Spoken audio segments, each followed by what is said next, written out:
പിതാവിനും പുത്രനും പരിശുദ്ധ റൂഹായിക്കും സ്തുതി. നമ്മുടെ മേൽ തന്റെ കരുണയും മനോഗുണവും എന്നേക്കും ഉണ്ടായിരിക്കട്ടെ. ആമേൻ. ത്രിയേക ദൈവ തിരുനാമത്തിന് മഹത്വം ഉണ്ടാകട്ടെ. കർത്താവായ യേശുക്രിസ്തുവിൽ ഏറ്റവും സ്നേഹമുള്ള കർത്താവിൽ പ്രിയ ദൈവമക്കളെ, ഈ മനോഹരമായ സന്ധ്യാസമയത്ത്, ഈ മനോഹരമായ സ്ഥലത്ത് ഒരു പ്രാവശ്യം കൂടെ മാറ്റമില്ലാത്ത ദൈവത്തിന്റെ മാധുര്യമേറിയ തിരുവചനങ്ങളെ പകുത്തുവയ്ക്കുവാൻ നമ്മെ കൂട്ടിവരുത്തിയ നല്ലവനും വല്ലഭനുമായ ദൈവത്തെ നന്ദിയോടെ സ്തുതിക്കാം. തുടർച്ചയായ പല വർഷങ്ങളായി ഈ ഡിസംബർ മാസത്തിലെ ആദ്യ ആഴ്ചയിൽ കൺവെൻഷനിൽ കർത്താവിന്റെ വചനത്തെ സാക്ഷിക്കുവാൻ ദൈവം ഭാഗ്യം തരുന്നു. ഒരു പ്രാവശ്യം കൂടെ ഈ ഭാഗ്യം ലഭിച്ചതോർത്ത് ദൈവത്തെ സ്തുതിക്കട്ടെ. ഈ വർഷത്തെ സ്റ്റേജ് കുറെ മുകളിലാണ്, അതുകൊണ്ട് ആളുകൾ പാതാളത്തിലും ഞാൻ സ്വർഗത്തിലുമാണ് എന്ന് ഇവിടെ നിന്ന് നോക്കുമ്പോൾ തോന്നുകയാണ്.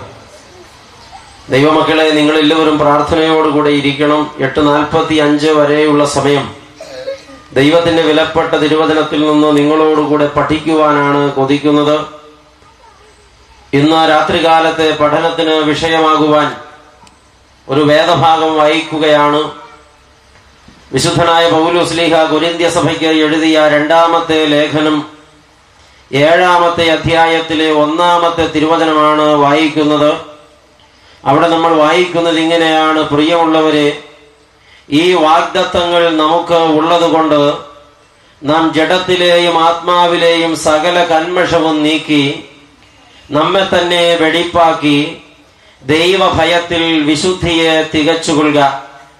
അപ്പോസ്തലൻ കൊരിന്ത് സഭയിലെ വിശ്വാസികളെ ഓർമ്മിപ്പിക്കുന്നു. ഒരിക്കൽ കൂടെ വായിക്കാം: പ്രിയമുള്ളവരെ, ഈ വാഗ്ദത്തങ്ങൾ നമുക്ക് ഉള്ളതുകൊണ്ട് നാം ജഡത്തിലെയും ആത്മാവിലെയും സകല കന്മഷവും നീക്കി നമ്മെ തന്നെ വെടിപ്പാക്കി ദൈവഭയത്തിൽ വിശുദ്ധിയെ തികച്ചുകൊള്ളുക. തലകൾ വണക്കാം, കണ്ണുകൾ അടയ്ക്കാം. ചില നിമിഷങ്ങൾ കൂടെ കരുണയ്ക്ക് വേണ്ടി പ്രാർത്ഥിക്കാം. Hallelujah, hallelujah, hallelujah. ഏഴകളാകുന്ന മക്കളെ അതിവാത്സല്യമായി സ്നേഹിക്കുന്ന കരുണാസമ്പൂർണനായ വാഴ്ത്തപ്പെട്ട ഞങ്ങളുടെ സ്വർഗീയ നല്ല പിതാവേ, ഈ മനോഹര സന്ധ്യയ്ക്കായി നന്ദിയോടെ സ്തോത്രം. പ്രാണപ്രിയ, ഞങ്ങളാരും യോഗ്യതയാൽ ഈ സമയത്ത് ഇവിടെ വന്നതല്ല, കൃപയാൽ കർത്താവ് ഞങ്ങളെ കൊണ്ടുവന്നതാണ്. ഞങ്ങളെ കൊണ്ടുവന്ന കർത്താവെ, നിനക്ക് വലിയ പദ്ധതികളുണ്ടല്ലോ. ഞങ്ങളോട് ആഴമായും ശക്തമായും തീവ്രമായും സംസാരിക്കണമെന്ന് പ്രാർത്ഥിക്കുന്നു. ഈ രാത്രിയിലെ പഠനത്തിന് വിഷയമാകുവാൻ തിരുവചനത്തിൽ നിന്ന് വായിക്കപ്പെട്ട വേദഭാഗത്തെ വാഴ്ത്തപ്പെട്ട തൃക്കരങ്ങളിൽ വച്ചു തരുന്നു. വാഴ്ത്തി നുറുക്കി വിളമ്പേണമേ. നിന്റെ കുഞ്ഞുങ്ങൾ വിശപ്പോടും ദാഹത്തോടും പാതാന്തികത്തിൽ വന്നിരിക്കുന്നു തമ്പുരാനെ. ഇത് അപ്പത്തിനായിട്ടുള്ള വിശപ്പല്ല, വെള്ളത്തിനായിട്ടുള്ള ദാഹവുമല്ല, പിന്നെയോ ദൈവവചനത്തിനായിട്ടുള്ള വിശപ്പും ദാഹവും തന്നെ. വന്നിട്ടുള്ളവരാരും വന്നതുപോലെ മടങ്ങരുത് കർത്താവേ. ഇരിക്കുന്നവരാരും ഇരുന്നതുപോലെ എഴുന്നേൽക്കരുത് കർത്താവേ. ഇവിടെ വന്നവരാരും വന്ന വഴിയെ മടങ്ങരുത് ദൈവമേ. എല്ലാ ഉള്ളങ്ങളോടും ആഴമായി കർത്താവ് ഇടപെടുമാറാകണമേ. ഞങ്ങളുടെ ശിരസിന് മുകളിൽ ഇപ്പോൾ സ്വർഗം തുറന്ന് വച്ചിരിക്കണമേ. ദൂതന്മാർ ഊരിപ്പിടിച്ച തിരിയുന്ന അഗ്നിവാളുമായി ഇവിടെ ഇറങ്ങി ഞങ്ങൾക്ക് കാവൽ നിൽക്കണമേ. ഈ രാത്രി ഇവിടെ പരിശുദ്ധാത്മാവ് പരിമഞ്ഞായി പെയ്യണമേ, കൊടുങ്കാറ്റായി വീശണമേ. വചനം തീമഴ പോലെ കത്തി ഇറങ്ങണമേ. തിരുകൃപ ആസ്വദിക്കാതെ ആരും പിരിഞ്ഞു പോകരുത്. ദൂരത്തും ചാരത്തും നിൽക്കുന്ന എല്ലാവരെയും കർത്താവ് കടാക്ഷിക്കണമേ. നിന്റെ ബലഹീനദാസൻ അശക്തനല്ലോ കർത്താവെ, അടിയനെ കൃപ കൊണ്ട് നിറയ്ക്കണമേ. തിരുഹിതം മാത്രം പങ്കുവയ്ക്കുവാൻ, തിരുഹിതം മുഴുവനും വെളിപ്പെടുത്തുവാൻ ശക്തനാക്കണമേ. ഞങ്ങളെ മുറ്റുമായി പാദപീഠ അർപ്പണം ചെയ്യുന്നു പ്രാണപ്രിയ. പ്രാർത്ഥന അവിടുന്ന് കേട്ടതിനാൽ സ്തോത്രം. യേശുവിന്റെ നാമത്തിൽ തന്നെ ആമേൻ. ഹല്ലേലൂയ. ദൈവമക്കളെ, കൊരിന്ത് സഭയിലെ വിശ്വാസികളെ പൗലോസ്ലീഹ സംബോധന ചെയ്യുകയാണ്. പ്രിയമുള്ളവരെ, വാത്സല്യത്തിന്റെ ശബ്ദമാണ് അപ്പോസ്തലന്റെ നാവിൽ നിന്ന് ഉതിരുന്നത്. പ്രിയമുള്ളവരെ, ഈ വാഗ്ദത്തങ്ങൾ നമുക്ക് ഉള്ളതുകൊണ്ട് നാം ഒരു കാര്യം ചെയ്തേ മതിയാകൂ.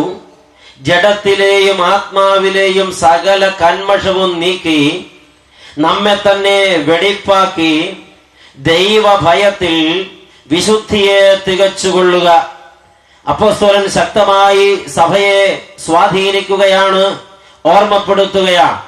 ഇന്ന് 2006 12 മാസം 3 തീയതി ഞായറാഴ്ചയുടെ സന്ധ്യാസമയത്ത് ഈ സ്റ്റേഡിയത്തിൽ വളരെ പ്രാർത്ഥനയോടെ കർത്താവിന്റെ വിലപ്പെട്ട വചനത്തിന് കാതോർക്കുവാൻ കടന്നു വന്ന ജനതയെ നോക്കി അപ്പോസ്തലനായ പൗലോസിന് പറയുവാനുള്ളത് മറ്റൊന്നുമല്ല, പ്രിയമുള്ളവരെ, ഈ വാഗ്ദത്തങ്ങൾ നമുക്ക് ഉള്ളതുകൊണ്ട് നാം ജഡത്തിലെയും ആത്മാവിലെയും സകല കന്മഷവും നീക്കി നമ്മെ തന്നെ വെടിപ്പാക്കി ദൈവഭയത്തിൽ വിശുദ്ധിയെ തികച്ചുകൊള്ളുക.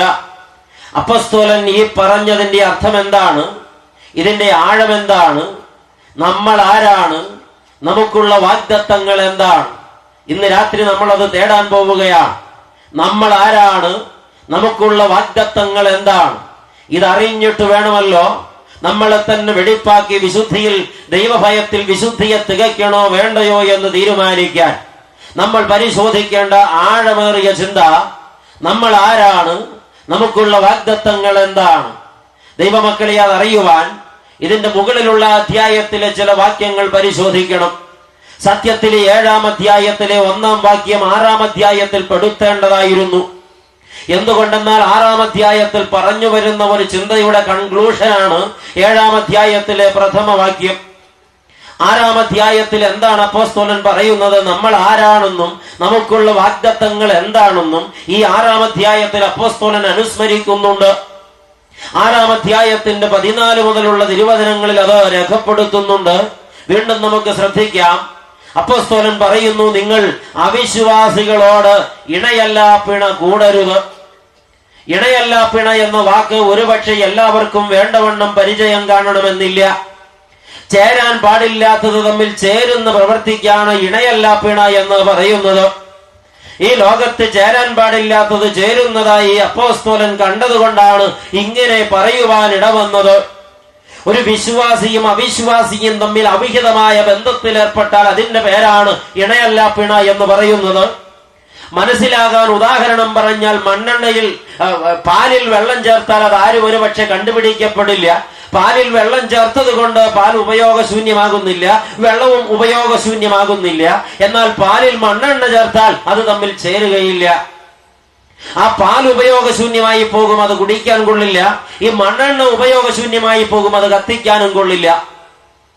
ചേരാൻ പാടില്ലാത്തത് തമ്മിൽ ചേർന്നാൽ രണ്ടും ഉപയോഗശൂന്യമായി പോകും. ഇവിടെ പാലിനാണ് ഏറ്റവും കൂടുതൽ ക്ഷതം സംഭവിക്കുന്നത്. അത് ഒട്ടും ഉപയോഗിക്കാൻ പറ്റാത്തതായി മാറുന്നു. ചേരാൻ പാടില്ലാത്തത് തമ്മിൽ ചേരുന്ന പ്രക്രിയക്കാണ് ഇണയല്ലാപ്പിണ എന്ന് പറയുന്നത്. അപ്പോസ്തലൻ ഓർമ്മിപ്പിക്കുന്നു, നിങ്ങൾ വിശ്വാസികൾ അവിശ്വാസികളുമായി ഇണയല്ലാപ്പിണ കൂടരുത്. ചേരരുതാത്തത് തമ്മിൽ ചേർന്നാൽ അവിടെ പ്രശ്നങ്ങൾ ഉണ്ടാകും. പ്രിയരെ, ഈ തലമുറയിൽ പലരും അത് വേണ്ടവണ്ണം പഠിച്ചിട്ടില്ല എന്ന് അച്ഛന് തോന്നുകയാണ്. ആധുനിക തലമുറയിലെ കുട്ടികൾക്ക് ആഹ്ലാദം കയറുകയാണ്. തമ്മിൽ കാണുമ്പോൾ എന്തെന്നില്ലാത്ത ഒരു ആകർഷണം. ജാതിയോ മതമോ വർഗമോ വർണ്ണമോ ഒന്നും അവർ നോക്കുന്നില്ല. ചേരേണ്ടതാണോ എന്നവർ തേടുന്നില്ല. പെട്ടെന്ന് ഇഷ്ടം കൂടുന്നു, ഇഷ്ടം മുറുകുന്നു. അപ്പനും അമ്മയും ഔട്ടാകുന്നു. മക്കൾ അവരുടെ കാര്യം നടത്തിയെടുക്കുന്നു. ചേരാൻ പാടില്ലാത്തത് തമ്മിൽ ചേർന്നതിന്റെ സങ്കീർണത പിന്നെയാണ് അവർ അനുഭവിക്കുന്നത്. ഈ സങ്കീർണത ആയുസ് പര്യന്തം അവരെ വേട്ടപ്പട്ടിയെ പോലെ പിന്തുടരുന്നു. അവർ കണ്ണുനീരും കയ്യുമായി അനേക ധ്യാന കേന്ദ്രങ്ങളിലേക്കോ അല്ലെങ്കിൽ കൗൺസിലിംഗ് സെന്ററുകളിലേക്കോ ഓടുന്നു. ഒന്നും ഫലിക്കാതെ വരുമ്പോൾ ഡൈവോഴ്സ് ചെയ്യുന്നു, പിരിയുന്നു. വീണ്ടും പഴയ മാതാപിതാക്കളുടെ പടി കയറി ചെന്ന് മാപ്പിരക്കുന്നു. അവർ ഒന്നും മിണ്ടാതെ കുത്തിയിരിക്കുന്നു. ഇതൊന്ന് സർവ്വസാധാരണമായി പോയ ഒരു സംഗതിയാണ്. പറയുന്നതിന്റെ പൊരുൾ നിങ്ങൾ അറിയുന്നുണ്ടാകാം. ദൈവം ചിലത് ചേരാൻ വേണ്ടി ക്രമീകരിച്ചിട്ടുണ്ട്. ദൈവ പദ്ധതി പ്രകാരം ചേരേണ്ടത് മാത്രമേ തമ്മിൽ ചേരാവൂ. ചേരാൻ പാടില്ലാത്തത് തമ്മിൽ ചേർന്നാൽ അത് വലിയ പ്രശ്നമാണ്.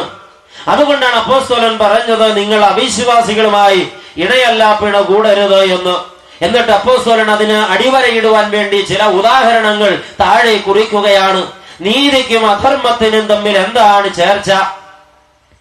നീതിയും അധർമ്മവും തമ്മിൽ ചേർന്നു പോകുമോ? നീതി ഉള്ളിടത്ത് അധർമ്മത്തിനിടമില്ല, അധർമ്മമുള്ളിടത്ത് നീതിക്കിടമില്ല. നീതിയും അധർമ്മവും ഒരു മനുഷ്യനിൽ സമ്മേളിക്കയില്ല. നീതിമാനായ ഒരു മനുഷ്യനിൽ അധാർമികത പുറപ്പെടില്ല. അധാർമികതയുള്ള ഒരു മനുഷ്യനിൽ നീതി പ്രതീക്ഷിക്കേണ്ട. നീതിക്കും അധർമ്മത്തിനും തമ്മിൽ ചർച്ചയില്ലാത്തിടത്തോളം ഒരു വിശ്വാസിക്ക് അവിശ്വാസിയുമായി ഓഹരി പാടില്ല എന്നല്ലോ അപ്പോസ്തലൻ പറഞ്ഞതിന്റെ പൊരുൾ. അതിന്റെ താഴെ അപ്പോസ്തലൻ ചോദിക്കുകയാണ്, വെളിച്ചത്തിന് ഇരുളോട് എന്താണ് കൂട്ടായ്മ? വെളിച്ചവും ഇരുളും തമ്മിൽ ചേരുമോ? വെളിച്ചവും ഇരുളും ഒരുമിച്ച് ഒരു മുറിയിൽ താമസിക്കുമോ? ഇല്ല പ്രിയരെ, വെളിച്ചവും ഇരുളും ബദ്ധശത്രുക്കളാണ്. വെളിച്ചമുള്ളിടത്ത് ഇരുൾ ഒരിക്കലും നിലനിൽക്കയില്ല. സ്വയത്തിൽ അസ്തിത്വമില്ലാത്ത ഒന്നാണ് ഇരുട്ട്. ഇരുട്ട് പിശാചിന്റെ പ്രതീകമാണ്. സ്വയത്തിൽ അസ്തിത്വമുള്ള ഒന്നാണ് വെളിച്ചം. വെളിച്ചം ദൈവത്തിന്റെ പ്രതീകമാണ്. വെളിച്ചം വരുമ്പോൾ ഇരുട്ട് ഓടി ഒളിക്കുന്നു, ദൈവം വരുമ്പോൾ പിശാച് മാറിപ്പോകുന്നു. എന്നാൽ വെളിച്ചം പോയി എന്ന് കണ്ടാൽ അവിടെ അധികാരം സ്ഥാപിക്കാൻ അസ്തിത്വമില്ലാത്ത ഇരുട്ട് കയറി വരും. ദൈവം ഒരാളിൽ നിന്ന് അന്യനാകുമ്പോഴാണ് പിശാച് കയറി അധികാരം നടത്തുന്നത്. ദൈവമക്കളെ തിരിച്ചറിയാം, ഇരുട്ടും വെളിച്ചവും ഒരുമിച്ച് ഒരു മുറിയിൽ പകുത്ത് താമസിക്കില്ല. ഇരുള് വെളിച്ചത്തോട് പറയില്ല, മുറിയുടെ പാതി നീ താമസിക്കുക, പാതി ഞാൻ താമസിക്കാം. അത് അസാധ്യമാണ്. ഒരിക്കലും ഇരുട്ടും വെളിച്ചവും ഒരുമിച്ച് ഒരു മുറിയിൽ താമസിക്കയില്ലെങ്കിൽ ഒരു വിശ്വാസി അവിശ്വാസിയോട് ചേരുന്നത് ഒരിക്കലും സാധ്യമല്ല. അതങ്ങനെ സംഭവിക്കാൻ പാടില്ല. ദൈവമക്കൾ, വീണ്ടും അപ്പോസ്തലൻ ഈ വാക്ക് അടിവരയിട്ട് ഉറപ്പിക്കുകയാണ്. ക്രിസ്തുവിനും ബെലയാലിനും തമ്മിൽ എന്താണ് ചർച്ച? ബെലയാൽ എന്ന അപ്പോസ്തലൻ ഉദ്ദേശിച്ചത് പിശാചിനെ കുറിച്ചാണ്. ക്രിസ്തുവും പിശാചും തമ്മിൽ ചേരുമോ? ഒരിക്കലും ചേരുകയില്ല. എന്തുകൊണ്ടെന്നാൽ യോഹന്നാൻ എഴുതിയ 1-ാം ലേഖനം 3-ാം അധ്യായം 8-ാം തിരുവചനത്തിൽ വായിക്കുന്നത്, പാപം ചെയ്യുന്നവൻ പിശാചിന്റെ മകനാകുന്നു, പിശാചിന്റെ പ്രവൃത്തികളെ അഴിപ്പാൻ തന്നെ ദൈവപുത്രൻ പ്രത്യക്ഷനായി എന്നാണ്. പിശാച് അടിമയാക്കി വെച്ചിരിക്കുന്ന പാവപ്പെട്ട ദൈവജനത്തെ അടിമതവും ഒടിച്ച് അമിക്കയർ അഴിച്ച് വിടുവിച്ച് നിത്യപറുദീസായിൽ അവകാശിയാക്കി കൊണ്ടുപോകാനാണ് മശിഹ വന്നത്. തന്റെ അധികാരത്തിന്റെ അമിക്കയർ അറുത്ത് തന്റെ സാമ്രാജ്യം തകർക്കുവാൻ ഇറങ്ങി വന്ന മശിഹായുമായി പിശാച് ഇവിടെ പേര് പറഞ്ഞതായ പിശാച് ഏതെങ്കിലും കോംപ്രമൈസിന് തയ്യാറാകുമെന്ന് നിങ്ങൾക്ക് തോന്നുന്നുണ്ടോ? ഒരിക്കലും പിശാച് കർത്താവുമായിട്ടൊരു കോംപ്രമൈസിന് തയ്യാറാകില്ല. ഇനി കർത്താവ് പിശാചുമായി ഒരു കോംപ്രമൈസിന് തയ്യാറാകുമെന്ന് നിങ്ങൾക്ക് തോന്നുന്നുണ്ടോ? ഒരിക്കലും കർത്താവ് പിശാചുമായി ഒരു കോംപ്രമൈസിന് തയ്യാറാകില്ല. പിശാചും കർത്താവും തമ്മിൽ ഇങ്ങനെ ഒരു ഉടമ്പടി വെക്കുന്നത് ആലോചിക്കാൻ പറ്റുമോ? യേശു ഒരു ദിവസം പിശാചിനോട് പറയുന്നു, സാത്താനെ, നിന്റെ കയ്യിൽ ഇരിക്കുന്നവരൊക്കെ നിന്റെ കയ്യിൽ തന്നെ ഇരിക്കട്ടെ, എന്റെ കയ്യിൽ ഇരിക്കുന്നവരെ ഇനി തുടരുത്. എനിക്കുള്ളവർ എനിക്കും നിനക്കുള്ളവർ നിനക്കും, നമുക്കിവിടെ വെച്ച് പിരിയാമെന്ന് പറഞ്ഞാൽ അങ്ങനെ കർത്താവ് പറയുമോ? പറയില്ല. പിശാച് അടിമയാക്കി വച്ചിരിക്കുന്ന സകല മനുഷ്യരെയും അടിമത ഒടിച്ച് വിടുവിക്കുവാനല്ലോ രാജാതിരാജനായവൻ സ്വർഗമഹത്വം വിടിഞ്ഞ് ഈ ഭൂമിയിൽ നരനായി പിറന്ന് കാൽവരിയിൽ യാഗമായി അർപ്പിക്കപ്പെട്ടത്. ഒരു പാപി പോലും നശിച്ചു പോകാതെ എല്ലാവരും രക്ഷ പ്രാപിച്ച് നിത്യപരദീസായിൽ നിത്യമണവാളന്റെ നിത്യമണവാട്ടിയായി ആനന്ദം അനുഭവിക്കണമെന്നുള്ളതല്ലോ സ്വർഗത്തിന്റെ പദ്ധതി. ഹല്ലേലൂയ. ഈ പദ്ധതിക്ക് വിരുദ്ധമായ ഒരു നടപടി കർത്താവ് എടുക്കുമോ? അല്ല, പിശാച് കർത്താവിനോട് ഇങ്ങനെ സംസാരിക്കുമോ? അല്ലയോ യേശുവേ, നിന്റെ കയ്യിലുള്ളവരൊക്കെ നിന്റെ കയ്യിൽ ഇരിക്കട്ടെ, ഇനി നിന്റെ ആളുകളെ ഞാൻ തൊടുകയില്ല. ഇപ്പോൾ എന്റെ കയ്യിലുള്ളവരെ ദയവ് ചെയ്ത് എന്റെ അടുത്ത് നിന്ന് പിടിക്കാൻ വരരുത്. എനിക്കുള്ളവർ എനിക്കും നിനക്കുള്ളവർ നിനക്കും, നമുക്ക് പിരിയാം. കർത്താവ് സമ്മതിക്കുമോ? പിശാചിന് ഇങ്ങനെ ഒരു വാക്ക് പറയാൻ മനസ്സാകുമോ? ഭൂമിയിലുള്ള അവസാനത്തെ മനുഷ്യനെയും നരകത്തിൽ കൊണ്ടുപോകണമെന്നാണ് പിശാചിന്റെ പദ്ധതി. ഭൂമിയിലുള്ള അവസാനത്തെ മനുഷ്യനെയും സ്വർഗത്തിൽ കൊണ്ടുപോകണമെന്നാണ് കർത്താവിന്റെ പദ്ധതി. ഇവർ തമ്മിൽ ഒരിക്കലും ചേരുന്ന പ്രശ്നമില്ല. ക്രിസ്തുവും ബെലയാലും തമ്മിൽ പൊരുത്തപ്പെടുന്ന പ്രശ്നമില്ല. അവർ തമ്മിൽ ഒരു കോംപ്രമൈസ് ടോക്ക് നടക്കുന്ന പ്രശ്നമില്ല. എങ്കിൽ ഒരു വിശ്വാസി അവിശ്വാസിയുമായി സംഗമിക്കാൻ പാടില്ല. ഇത് തത്വത്തിൽ നാം അറിയേണ്ട ആഴമേറിയ ഒരു ബോധ്യമാണ് പ്രിയപ്പെട്ടവരെ. അതിന് താഴെ അപ്പോസ്തലൻ ചോദിക്കുകയാണ്, വിശ്വാസിക്ക് അവിശ്വാസിയുമായി എന്താണ് ഓഹരി? അങ്ങനെ ഒരു ഓഹരി പാടില്ലല്ലോ പ്രിയപ്പെട്ടവര്. എന്നിട്ട് അപ്പോസ്തലൻ വീണ്ടും ചോദിക്കുകയാണ്, ദൈവാലയത്തിന് വിഗ്രഹങ്ങളോട് എന്ത് യോഗ്യത? ദൈവാലയം ദൈവത്തിന് വസിക്കുവാനുള്ളതാണ്. ഹല്ലേലൂയ. ദൈവത്തിന് വസിക്കുവാനുള്ള ദൈവാലയത്തിൽ വിഗ്രഹങ്ങളെ പ്രതിഷ്ഠിക്കരുത്. പ്രതിഷ്ഠിച്ചാൽ അത് ദൈവ നിന്ദയാണ്. ദൈവാലയത്തിന് വിഗ്രഹങ്ങളോട് എന്താണ് യോഗ്യത? ഇത് പറയുമ്പോൾ ആ വാക്കിൽ തന്നെ അപ്പോസ്തലൻ ചോദിക്കുകയാണ്, നാം ജീവനുള്ള ദൈവത്തിന്റെ ആലയങ്ങളല്ലോ. ആമേൻ. യഥാർത്ഥ ദൈവാലയം നമ്മളാണെന്നാണ് അപ്പോസ്തലൻ പറഞ്ഞത്. ഈ വാക്കിന് അടിവരയിട്ടിട്ടാണ് അപ്പോസ്തലൻ ചോദിക്കുന്നത്, ദൈവാലയത്തിന് വിഗ്രഹങ്ങളോട് എന്താണ് യോഗ്യത? ദൈവാലയം എന്തിന്? ദൈവത്തിന് വാസം കൊള്ളാൻ. അതിനകത്ത് വിഗ്രഹങ്ങളെ പ്രതിഷ്ഠിക്കാമോ? പാടില്ല, തെറ്റാണ്. വിഗ്രഹം എന്ന് പറയുന്നത് എന്തെങ്കിലും വസ്തു കൊണ്ടുണ്ടാക്കിയതായ ഒരു വിഗ്രഹം എന്ന അർത്ഥത്തിലല്ല. ദൈവത്തിന്റെ സ്ഥാനത്ത് സങ്കല്പിക്കപ്പെടുന്നത് എന്തും വിഗ്രഹമാണ്. അത് അപ്പനായാലും അമ്മയായാലും ഭാര്യയായാലും ഭർത്താവായാലും മകനായാലും മകളായാലും വസ്തുവകകളായാലും ഈ ലോകത്തിന്റെ എന്ത് സമ്പാദ്യമായാലും ദൈവത്തിന്റെ സ്ഥാനത്ത് പ്രതിഷ്ഠിക്കപ്പെടുന്നത് എന്തും ദൈവപദ്ധതി പ്രകാരം വിഗ്രഹമാണ്. പുതിയ നിയമത്തിൽ വിഗ്രഹം എന്ന് പറയുന്നത് ദ്രവ്യാഗ്രഹത്തെ ഉദ്ദേശിച്ചാണ്. ദൈവമക്കളെ, നാം ആരാണെന്ന് ഇപ്പോൾ അപ്പോസ്തലൻ പറഞ്ഞു. അതാണ് നമ്മൾ ഉത്തരം തേടിയ ഒന്നാമത്തെ ചോദ്യം. നാം ജീവനുള്ള ദൈവത്തിന്റെ ജീവനുള്ള ആലയങ്ങളല്ലോ. ഹല്ലേലൂയ. ഇരിക്കുന്ന പ്രിയപ്പെട്ടവരെ, നിങ്ങൾ നിസ്സാരരല്ല. അത്യുന്നതങ്ങളിൽ കോടാനുകോടിക്കണക്കിന് മാലാഖമാരുടെ സ്തുതികളിന്മേൽ അധിവസിച്ചിരുന്ന അത്ഭുതവാനായ ദൈവം തമ്പുരാൻ പള്ളികൊള്ളുന്ന കൊട്ടാരമാണ്. അത്യുന്നതനായ ദൈവം അധിവാസം ചെയ്യുന്ന ആലയമാണ് നീ. സ്തോത്രം. അത്ഭുതകരമായ ഈ അറിവിലേക്ക് ആഴമായി നീ അടുത്തു വരുമ്പോൾ ദൈവമൈതലെ നിന്റെ ഉള്ളം ത്രസിക്കണം. നീ വിലപ്പെട്ട വ്യക്തിത്വത്തിന്റെ ഉടമയാണ്. അന്ധകാര നിബിഡമായ ലോകത്ത് അലഞ്ഞു തിരിഞ്ഞ് കാലം പോക്കേണ്ട, അവശത അനുഭവിക്കേണ്ട ഒരാളല്ല നീ. അത്ഭുതങ്ങളുടെ ദൈവം അധിവാസം കൊള്ളുന്ന രാജാതിരാജൻ പള്ളി കൊള്ളുന്ന കൊട്ടാരമാണ് നീ. നീ നിന്റെ നിലയും വിലയും അറിഞ്ഞിട്ടുണ്ടോ? സ്ഥാനവും മാനവും അറിഞ്ഞിട്ടുണ്ടോ? വ്യക്തിത്വത്തിന്റെ ആഴം മനനം ചെയ്തിട്ടുണ്ടോ? ലോകത്തിന്റെ ഇമ്പങ്ങളിൽ മുങ്ങി പാപത്തിന് തന്നെ അടിമവച്ച് മദ്യപിച്ചും ലക്കുകെട്ടും പുകവലിച്ചും പൊടിവലിച്ചും വ്യഭിചരിച്ചും ദ്രവ്യാഗ്രഹത്തിൽ മുങ്ങിയും നാട്ടുകാരെ വിഭ്രമിപ്പിച്ചും കാലം പോക്കേണ്ട നീച മനുഷ്യനല്ല നീ. അത്യുന്നതനായ ദൈവത്തിന്റെ അധിവാസ കേന്ദ്രമായ ജീവനുള്ള ദൈവാലയമാണ് നീ. നിന്റെ വില നീ മനസ്സിലാക്കാത്തതെന്റെ ദൈവാലയം. അതൊരു വലിയ തത്വമാണ് പ്രിയപ്പെട്ടവര്. ഉദാഹരണമായി ഞാൻ കുറുപ്പുംപടി വിശുദ്ധ മർത്തമറിയം വലിയ പള്ളി എടുക്കട്ടെ. ഈ പള്ളി നൂറ്റാണ്ടുകൾക്ക് മുമ്പ് പണി കഴിപ്പിക്കപ്പെട്ടതാണ്. ഒരു സഹസ്രം പിന്നിട്ടോ എനിക്കറിയില്ല. ദൈവമക്കളെ, ഈ പള്ളി വളരെ മനോഹരമാണ്. കഴിഞ്ഞ നാളില് ഈ മദ്ബഹായിൽ അർപ്പിക്കപ്പെട്ട ഒരു കുർബാന ടെലിവിഷനിലൂടെ കണ്ടപ്പോ പലരും എന്നോട് ചോദിച്ചു, സ്വർഗം തുറന്നിരിക്കും പോലെ മനോഹരമായി തോന്നുന്ന ഈ പള്ളി ഏതാണ്? ഒരുപാട് നേരം ഞാൻ ആലോചിച്ചിട്ടാണ് ഇത് കുറുപ്പംപടി പള്ളിയാണെന്ന് എനിക്ക് പിടികിട്ടിയത്. അത്ര സുന്ദരമാണ് ഈ പള്ളിയുടെ ആരാധനാ സ്ഥലം. ദൈവമക്കളെ, എന്നാൽ അച്ഛൻ നിങ്ങളോട് പറയട്ടെ, കുറുപ്പംപടി വിശുദ്ധ മർത്തമറിയം പള്ളി മനുഷ്യ നിർമ്മിതമാണ്. ഒന്നും തോന്നരുത്, മനുഷ്യ നിർമ്മിതമാണ്. ദൈവകൃപയാൽ അത് മനുഷ്യൻ നിർമ്മിച്ചതാണ്. ഇവിടെ ഇരിക്കുന്ന ആളുകളുടെ പൂർവികരാരൊക്കെയോ കല്ലും മണ്ണും മരവും ഓടും ഇഷ്ടികയും സിമന്റും മറ്റ് അസംസ്കൃത വസ്തുക്കളും ഉപയോഗിച്ച് നാളുകൾ നീണ്ടുനിന്ന കായികാധ്വാനത്തിന്റെ ഫലമായി ലോകോത്തര ശില്പികൾ കൂടി നെയ്തെടുത്ത മനുഷ്യന്റെ കൈകൊണ്ട് പണിയപ്പെട്ട മനുഷ്യ നിർമ്മിതമായ ദൈവത്തിന് സമർപ്പിക്കപ്പെട്ട ഒരു ദൈവാലയമാണ് ഈ കാണുന്നത്. ദൈവമക്കളെ, അത് മനുഷ്യ നിർമ്മിതമായ ഒരു ദൈവാലയമാണ്. എന്നാൽ നിങ്ങൾക്കറിയാമോ, അത്യുന്നതനായ ദൈവം സ്വർഗാദി സ്വർഗത്തിൽ വസിക്കുന്നവൻ, അഗ്നിജ്വാലയെ വെല്ലുന്നവൻ, കോടാനുകോടിക്കണക്കിന് സൂര്യന്മാരുടെ തേജസ്സിനേക്കാൾ കോടാനുകോടിക്കണക്കിന് മടങ്ങ് തേജസ്സുള്ള അത്ഭുതങ്ങളുടെ ദൈവം സ്വന്തമായി കൊണ്ട് മെനഞ്ഞെടുത്ത ഒരു ദൈവാലയമുണ്ട്. തനിക്ക് പാർക്കാൻ തമ്പുരാൻ തന്റെ കൈ കൊണ്ട് മെനഞ്ഞെടുത്ത ഒരു ദൈവാലയമുണ്ട്. അതേതാണെന്ന് നിങ്ങൾക്കറിയാമോ? അതാണ് ഈ മനുഷ്യൻ. ഹല്ലേലൂയ. മനുഷ്യനിർമ്മിതമായ ദൈവാലയത്തിൽ നമ്മൾ വിശുദ്ധിയോടെ ആരാധനയിൽ പങ്കുചേരുന്നു. ദൈവനിർമ്മിതമായ ദൈവാലയം നീയാണ്. ഒരു ചോദ്യത്തിന് ഉത്തരം പറ. ഈ മനുഷ്യനിർമ്മിതമായ ദൈവാലയമാണോ ദൈവനിർമ്മിതമായ ദൈവാലയമാണോ? ഏതാണ് വില കൂടിയത്? ഏതിനാണ് പ്രതാപം? ഏതിനാണ് മാനം കൂടുതൽ? ഉത്തരം നിങ്ങൾ പറഞ്ഞില്ല. ദൈവനിർമ്മിതമായ ദൈവാലയത്തിനാണ് യോഗ്യത കൂടുതൽ.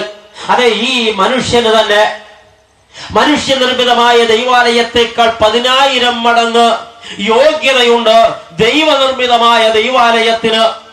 ഇനി അച്ഛൻ പറയാൻ പോകുന്നത് പൊള്ളുന്ന ചില സത്യങ്ങളാണ്. ദൈവമക്കളെ, ഈ മനുഷ്യനിർമ്മിതമായ ദൈവാലയത്തെ നാം വിശുദ്ധമായി കണക്കുകൂട്ടുന്നു. അശുദ്ധമായതൊന്നും അതിനകത്ത് കയറ്റാൻ നാം അനുവദിക്കാറില്ല. അശുദ്ധമായത് എന്തെങ്കിലും ആരെങ്കിലും അതിനകത്ത് കയറ്റിയാൽ നാം അപ്പോൾ തന്നെ അതിന് പരിഹാരം നടത്താതിരിക്കയില്ല.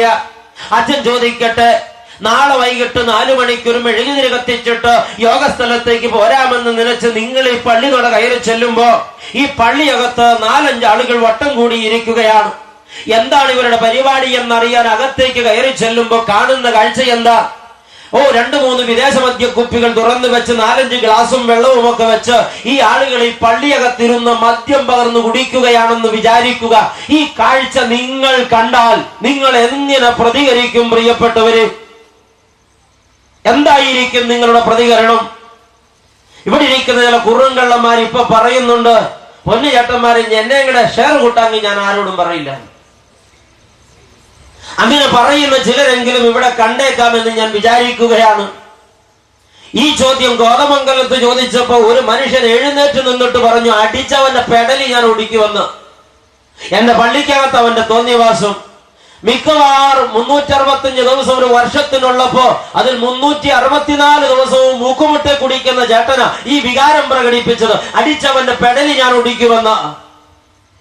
ദൈവമക്കളെ, എടുത്ത വാക്കിന് ഞാൻ ഈ മനുഷ്യനോട് ചോദിച്ചു, സ്നേഹിത, ദൈവമുണ്ടാക്കിയ ദൈവാലയമാകുന്ന താങ്കളുടെ ഈ ശരീരത്തിനകത്ത് മദ്യം പകർന്നാൽ താങ്കളെ എന്ത് ചെയ്യണം? ആ മനുഷ്യൻ നിന്നെടുത്ത് കിടുകിടാ വിറച്ചു.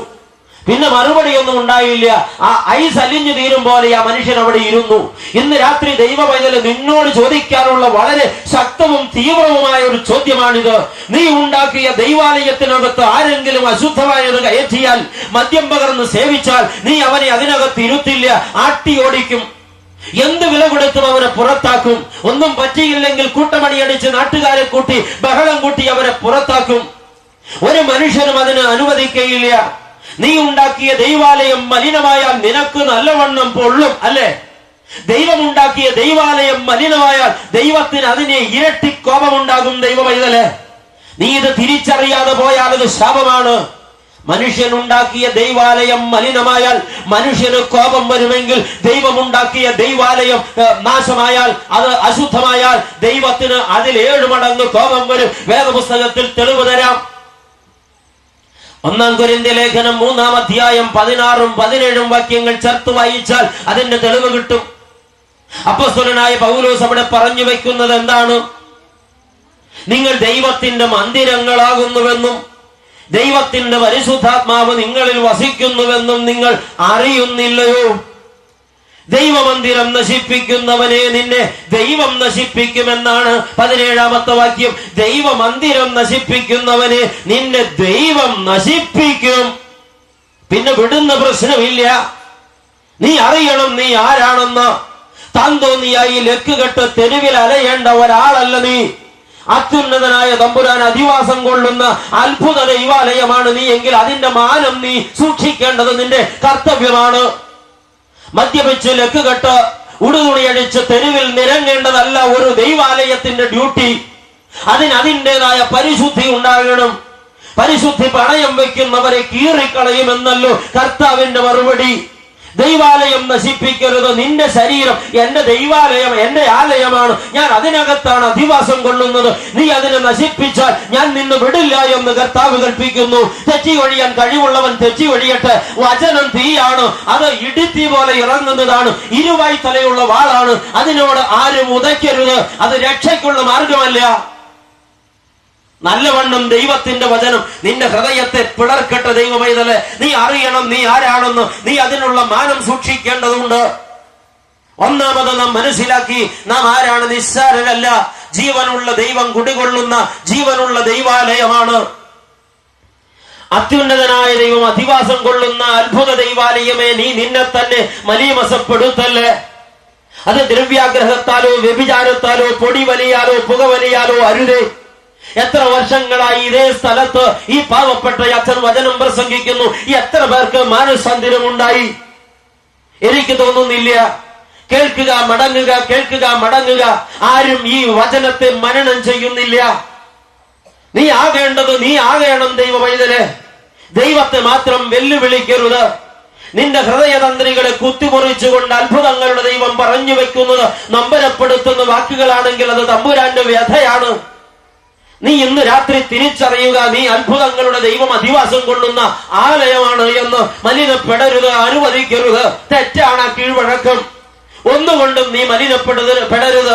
പകയാലോ വിദ്വേഷത്താലോ വൈരാഗ്യത്താലോ അമ്മാവിയമ്മ പോരിനാലോ അമ്മാവി അമ്മയോടുള്ള പോരിനാലോ മത്സരത്താലോ ഈ ലോകത്തിന്റെ നികളത്താലോ അശുദ്ധ ഭാവങ്ങളാലോ കാമവികാരങ്ങളാലോ ദൈവാലയം മലിനപ്പെടരുത്.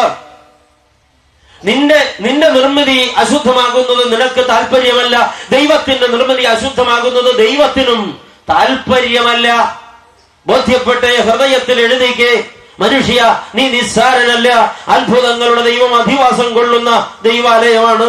അതിന്റെ യോഗ്യതയ്ക്കനുസരിച്ച് നീ നിന്നെ കരുതിക്കൊള്ളണം. ഇന്ന് സന്ധ്യാകാലത്ത് വചനം കേൾക്കാൻ കർത്തൃപാദാന്തികത്തിൽ ഒത്തുവന്ന ജനസമൂഹമേ, ഈ വചനപ്രകാരം നിങ്ങൾ വിശുദ്ധിയുള്ളവരോ? നിങ്ങൾ അറിഞ്ഞോ നിങ്ങൾ ആരാണെന്ന്? ഒന്ന്, നീ ജീവനുള്ള ദൈവത്തിന്റെ ആലയമാണ്. ആരാണ് ഞാൻ? ഈ ചോദ്യം വീണ്ടും ചോദിക്കുമ്പോൾ അത്ഭുതകരമായ അറിവുകൾ എന്റെ പിന്നാലെ വരികയാണ്. യോഹന്നാൻ എഴുതിയ 1-ാം ലേഖനം 3-ാം അധ്യായം 1-ാം വാക്യം ആരംഭിക്കുന്നത് ഇങ്ങനെ: 1 യോഹന്നാൻ 3:1 കാൺമീൻ, നാം ദൈവമക്കൾ എന്ന് വിളിക്കപ്പെടുവാൻ പിതാവാം ദൈവം നമുക്ക് എത്ര വലിയ സ്നേഹം നൽകിയിരിക്കുന്നു. ഹല്ലേലൂയ. മാമ്പഴം പറയും ഈ മരം മാവാണെന്ന്, തേങ്ങ ഈ മരം തെങ്ങാണെന്ന്. ദൈവമക്കളെ ഫലം കൊണ്ട് വൃക്ഷത്തെ തിരിച്ചറിയാം, സ്വഭാവം കൊണ്ട് പിതൃത്വം തിരിച്ചറിയാം. ആമേൻ. മക്കൾ അപ്പന്റെ സ്വഭാവം പ്രകടമാക്കും. അപ്പന്റെ മാനം മക്കളുടെ കയ്യിലാണ്. മക്കളെ, പലപ്പോഴും ജനസമൂഹം ഈ സത്യം മറക്കുകയാണ്. അപ്പന്റെ മാനം മക്കളുടെ കയ്യിലാണ്. മക്കളാണ് അപ്പന്റെ മാനം അണിക്കേണ്ടത്. മറ്റൊരു മകൻ പഠിച്ചു ഉന്നത ബിരുദങ്ങൾ നേടി ഉന്നത സ്ഥലത്തെത്തി അവന്റെ പടം പത്രത്തിൽ വരുമ്പോ നാട്ടുകാർ പറയും ആ കാർന്നോരുടെ സുഹൃതമാണ്. താന്തോന്നിയായി ജീവിക്കുന്ന മക്കൾക്ക് ഈ അപ്പന്റെ മാനം നഷ്ടപ്പെടുത്താനല്ലാതെ ഒന്നും അപ്പന് നേടിക്കാൻ കഴിയില്ല. ദൈവത്തിന് നീ ഒന്നും കൊടുത്തില്ലെങ്കിലും തരക്കേടില്ല. ഈ ദൈവത്തെ നീ നാണം കെടുത്തല്ലേ ക്രിസ്ത്യാനിയെ. വളരെ വേദനയോടെ അച്ഛൻ ഓർക്കട്ടെ, 30 വർഷം മുമ്പ് ഈ കേരളത്തിലുണ്ടായ ഒരു സംഭവം നിങ്ങൾ കേട്ട് കാണാനിടയുണ്ട്.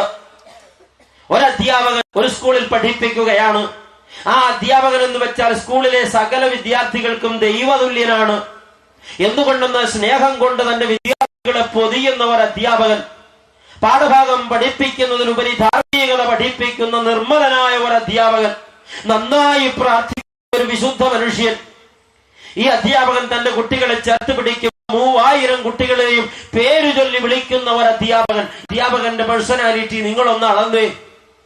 ഏതെങ്കിലും ഒരു വിദ്യാർത്ഥി പരീക്ഷയ്ക്ക് തോറ്റുപോയെങ്കിൽ സാർ അടുത്ത് ചെല്ലും.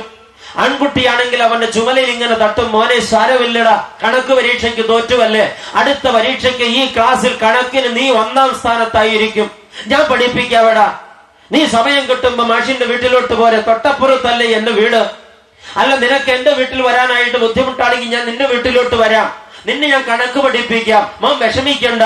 തോറ്റ വിദ്യാർത്ഥിയെ മാർവിൽ ആശ്ലേഷിച്ച് ആ കുട്ടിയെ ഒറ്റയ്ക്കിരുന്ന് പഠിപ്പിച്ച് അടുത്ത പരീക്ഷയ്ക്ക് റാങ്കിനൊരുക്കുന്ന ഈ അധ്യാപകൻ. ഇപ്പൊ പല അധ്യാപകരും ചെയ്യുന്നത് തോറ്റ കുട്ടിയെ തഴഞ്ഞു കളയും. മണ്ടൻ, തിരുമണ്ടൻ, ഒന്നിനും കൊള്ളാത്തവൻ, നിന്റെ അപ്പന്റെ പാരമ്പര്യം ഇത് തന്നെയാടാ, നീ പഠിക്കില്ല, ഗുണം വരില്ല, തള്ളിക്കളയുന്നു. എന്നാൽ ഈ മാഷ് അങ്ങനെയല്ല. ഈ തോറ്റുപോയ വിദ്യാർത്ഥിയെ പൊതിഞ്ഞു പിടിച്ച് സ്നേഹം കൊണ്ട് മൂടി അവന്റെ കഴിവുകളെ ഉദ്ദീപിപ്പിച്ച് അടുത്ത പരീക്ഷയ്ക്ക് ആ ക്ലാസ്സിൽ 1-ാം സ്ഥാനത്ത് ആ വിഷയത്തിൽ അവനെ നിർത്തുന്ന അധ്യാപകൻ. തോറ്റതൊരു പെൺകുട്ടിയാണെങ്കിൽ സാരമില്ല മോളെ, തലയിൽ ഇങ്ങനെ തലോടും, നിനക്കൊരു ചാൻസ് ഉണ്ട്, അടുത്ത പരീക്ഷയ്ക്ക് നമുക്ക് റാങ്ക് വാങ്ങണം, മാഷ് പഠിപ്പിക്കാമെന്ന്. ഈ നല്ല അധ്യാപകൻ കുഞ്ഞുങ്ങൾക്ക് പ്രാണതുല്യനാ. ഒരു വിദ്യാർത്ഥിയെ പോലും ഈ അധ്യാപകൻ നുള്ളി നോവിക്കില്ല.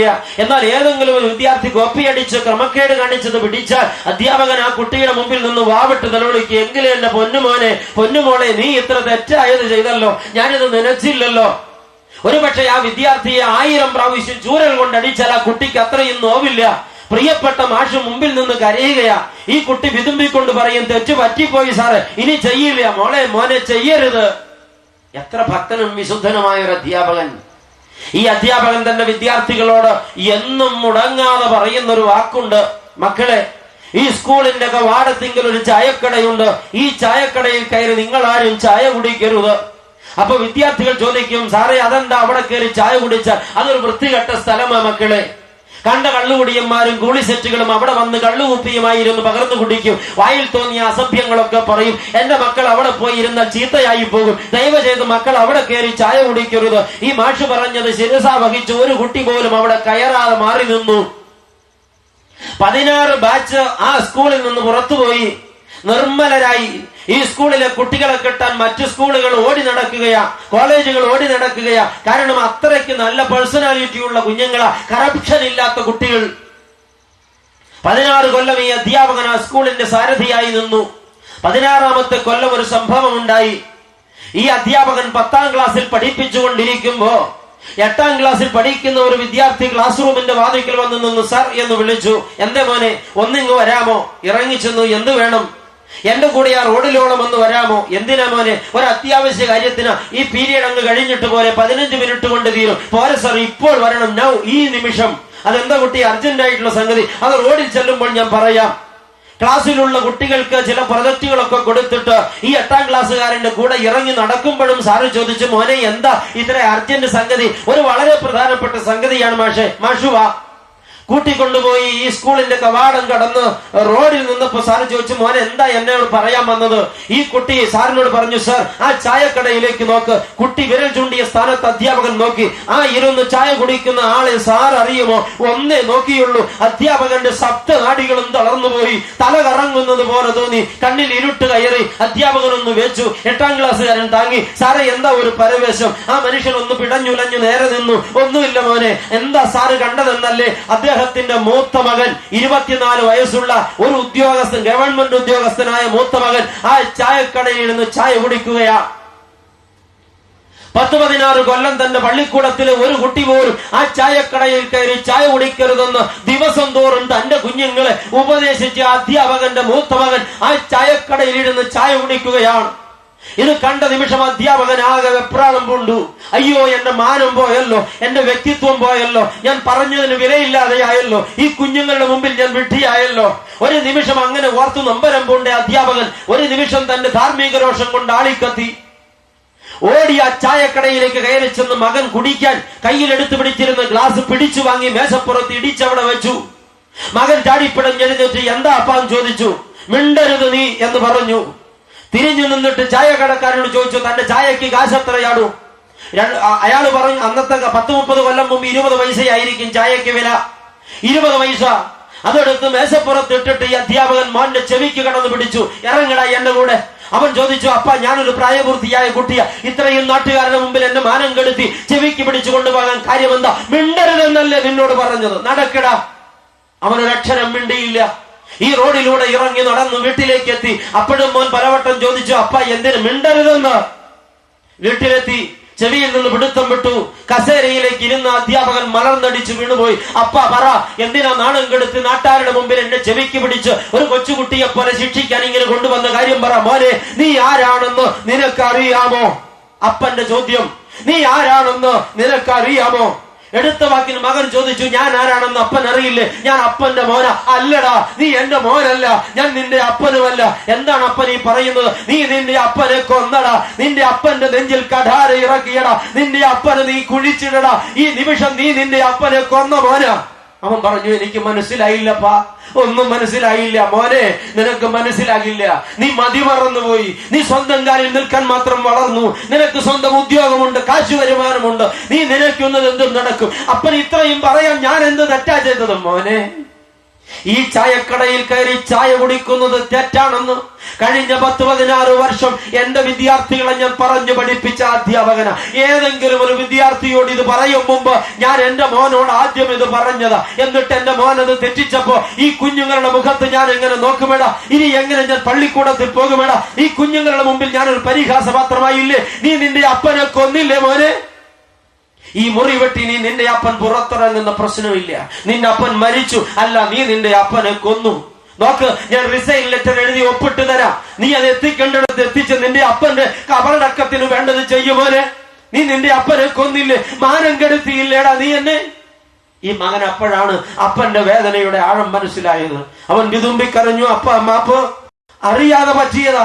ഒരു നിമിഷം ഞാൻ എന്റെ അപ്പന്റെ വാക്ക് മറന്നുപോയി. നല്ല ക്ഷീണമുണ്ടായിരുന്നു അവിടെ വന്നപ്പോ. മോനെ, നീ എന്ത് ന്യായം പറഞ്ഞാലും അപ്പന് നഷ്ടപ്പെട്ട മാനം തിരിച്ചു തരാൻ നിനക്കാകുമോ?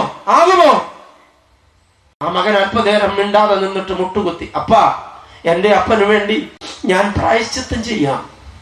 മോനെ, നീ എന്ത് പ്രായശ്ചിത്തം ചെയ്യും അപ്പന് വേണ്ടി?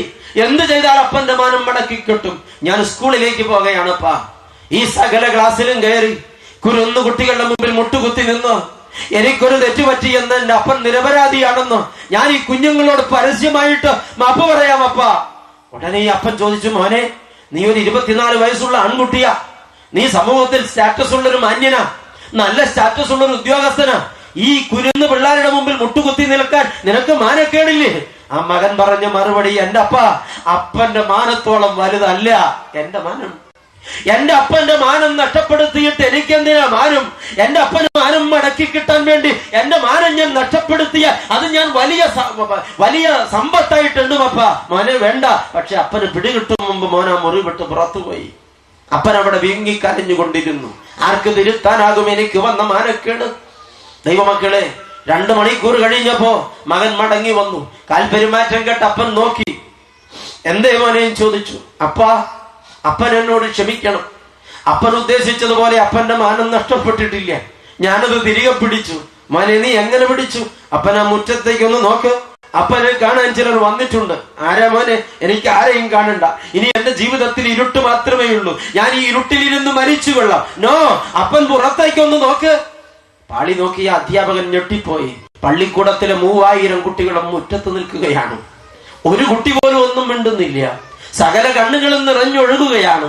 ഈ അധ്യാപകനെ വിളിച്ചു കൊണ്ടുപോയി കാഴ്ച കാണിച്ചു കൊടുത്ത 8ാം ക്ലാസ്സുകാരൻ കയറി വന്ന് മുട്ടുകുത്തി നിന്ന് പാദം തൊട്ട് ചുംബിച്ചിട്ട് പറഞ്ഞു, മാഷ് എന്നോട് പൊറുക്കണം, ഞാനൊരു തമാശ ചെയ്തതാ. പക്ഷെ മാഷിന് ഇത്ര മുറിവേൽക്കുമെന്ന് അറിഞ്ഞില്ല. ഈ ചേട്ടായി വന്ന് പറഞ്ഞു, പപ്പ ഇനി മുറിവിട്ട് പുറത്തിറങ്ങില്ലെന്നാ പറഞ്ഞതെന്ന്. സാറ് പൊറുക്കണം, ഇല്ലെങ്കിൽ ഞങ്ങൾ ആരും ഇനി പള്ളിക്കൂടത്തിൽ പോകില്ല. ഞങ്ങളുടെ പഠിത്തം ഇവിടെ വെച്ച് നിർത്താം. സകല കുട്ടികളും ഏറ്റു പറഞ്ഞു, ഞങ്ങളുടെ മാഷ് ഞങ്ങൾക്ക് ദൈവതുല്യ, ഞങ്ങളുടെ മാഷ് വിശുദ്ധനാ. മാഷ് പള്ളിക്കൂടത്തിൽ വന്നില്ലെങ്കിൽ ഞങ്ങൾ ഇനി പഠിക്കുന്നില്ല. ഞങ്ങളുടെ മാഷ് വിശുദ്ധനാ, ഞങ്ങൾ ഉറക്കെ പറയാം 1000 വട്ടം. ആ കുഞ്ഞുങ്ങളുടെ ദീനരോധനം കേട്ട അധ്യാപകൻ നിറഞ്ഞ കണ്ണോടെ തികഞ്ഞ കൃതാർത്ഥതയോടെ ഇറങ്ങി ഈ കുഞ്ഞുങ്ങളോടൊപ്പം പള്ളിക്കൂടത്തിലേക്ക് പോയി. ദൈവമക്കളെ, അന്ന് അപ്പന്റെ മാനം രക്ഷിക്കാൻ സ്വന്തം മാനം പണയപ്പെടുത്തിയ ആ 24കാരൻ എന്നറിയപ്പെടുന്ന ഒരു സുവിശേഷകനായി 1000കണക്കിന് ആത്മാക്കളെ കൊയ്തു കൂട്ടിക്കൊണ്ട് കേരളത്തിന്റെ പല പ്രാന്തപ്രദേശങ്ങളിലും ത്യാഗിയായി സഞ്ചരിക്കുന്നെങ്കിൽ ആ മനുഷ്യന്റെ നാവിൽ നിന്ന് ഞാൻ കേട്ടതാണ് ഈ വാർത്ത. ഹല്ലേലൂയ.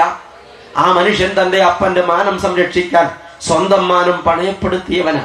ദൈവവൈതലേ, എത്ര വട്ടം നീ നിന്റെ അപ്പന്റെ മാനം കെടുത്തി? എത്ര വട്ടം സ്വർഗത്തിലെ അപ്പനെ അപമാനിച്ചു?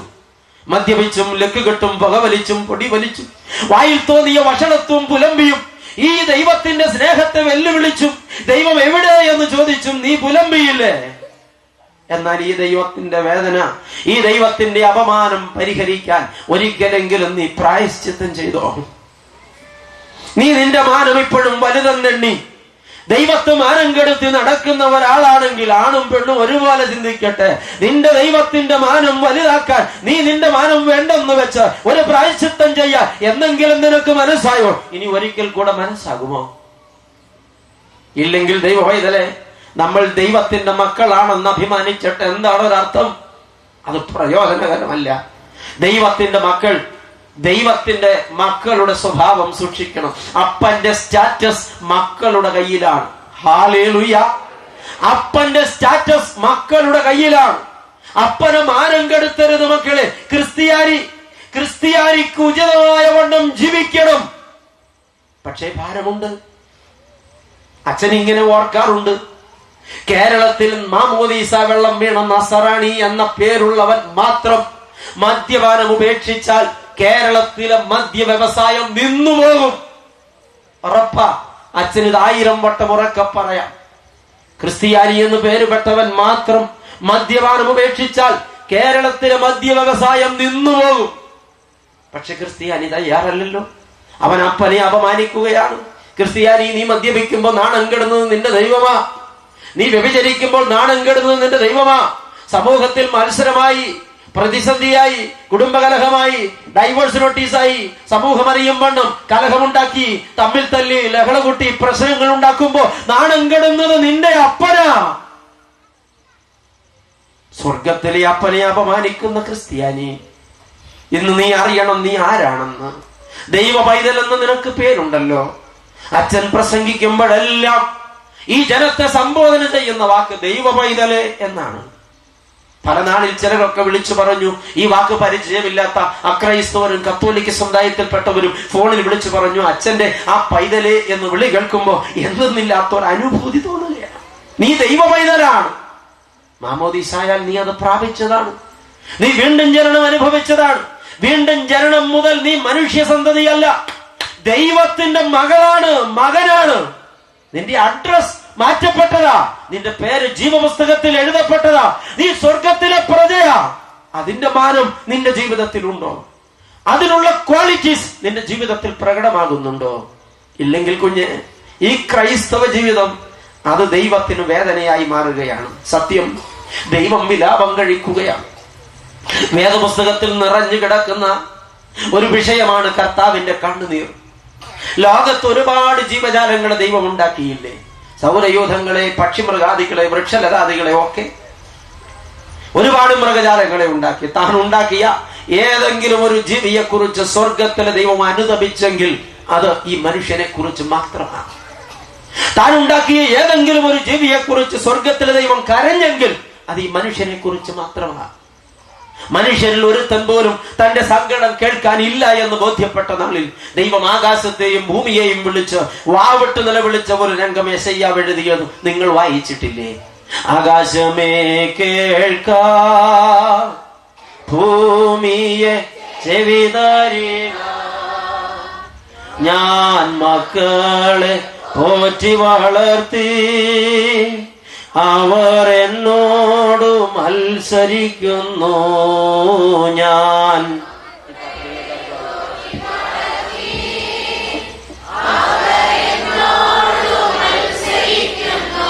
കാളതന്റെ ഉടയവനെ,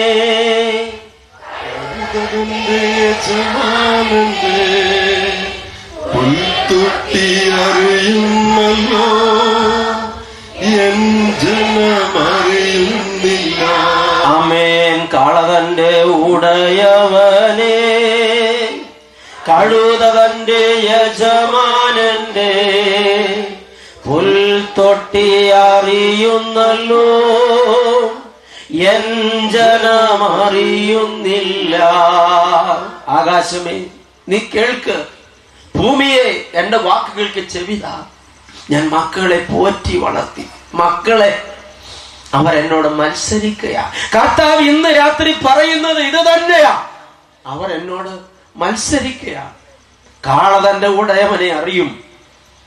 മിണ്ടാപ്രാണിയും ബുദ്ധിഹീന മൃഗമെന്ന് വിളിക്കപ്പെടുന്നതുമായ കഴുത തന്റെ യജമാനന്റെ പുൽക്കൂടറിയും.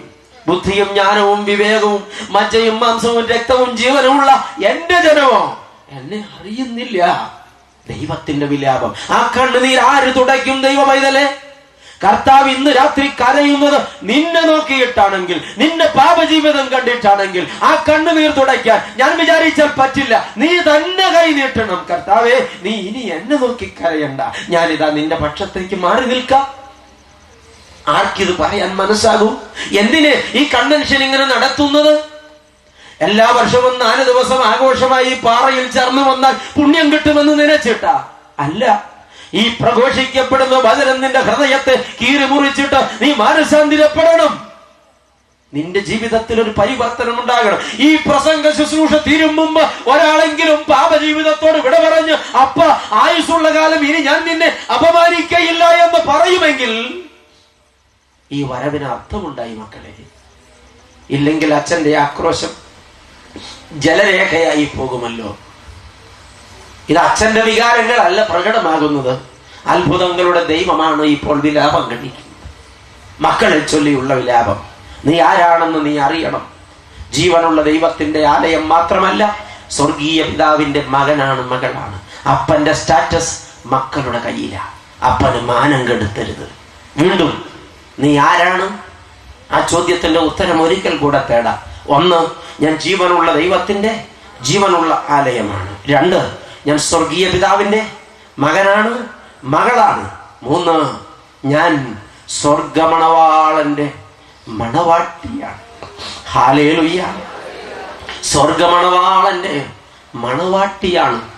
നിസ്സാര വ്യക്തിയല്ല.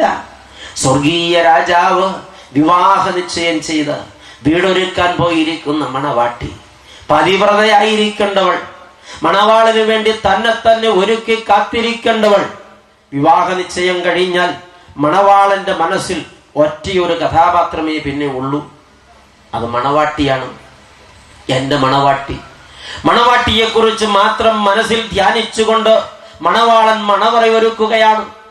മണവാട്ടിക്ക് പകരം മറ്റൊരു സ്ത്രീയെ മനസ്സിൽ ധ്യാനിച്ചാൽ മണവാളൻ പാപമാണ് ചെയ്യുന്നത്, അവൻ പരസംഗമാണ് ചെയ്യുന്നത്.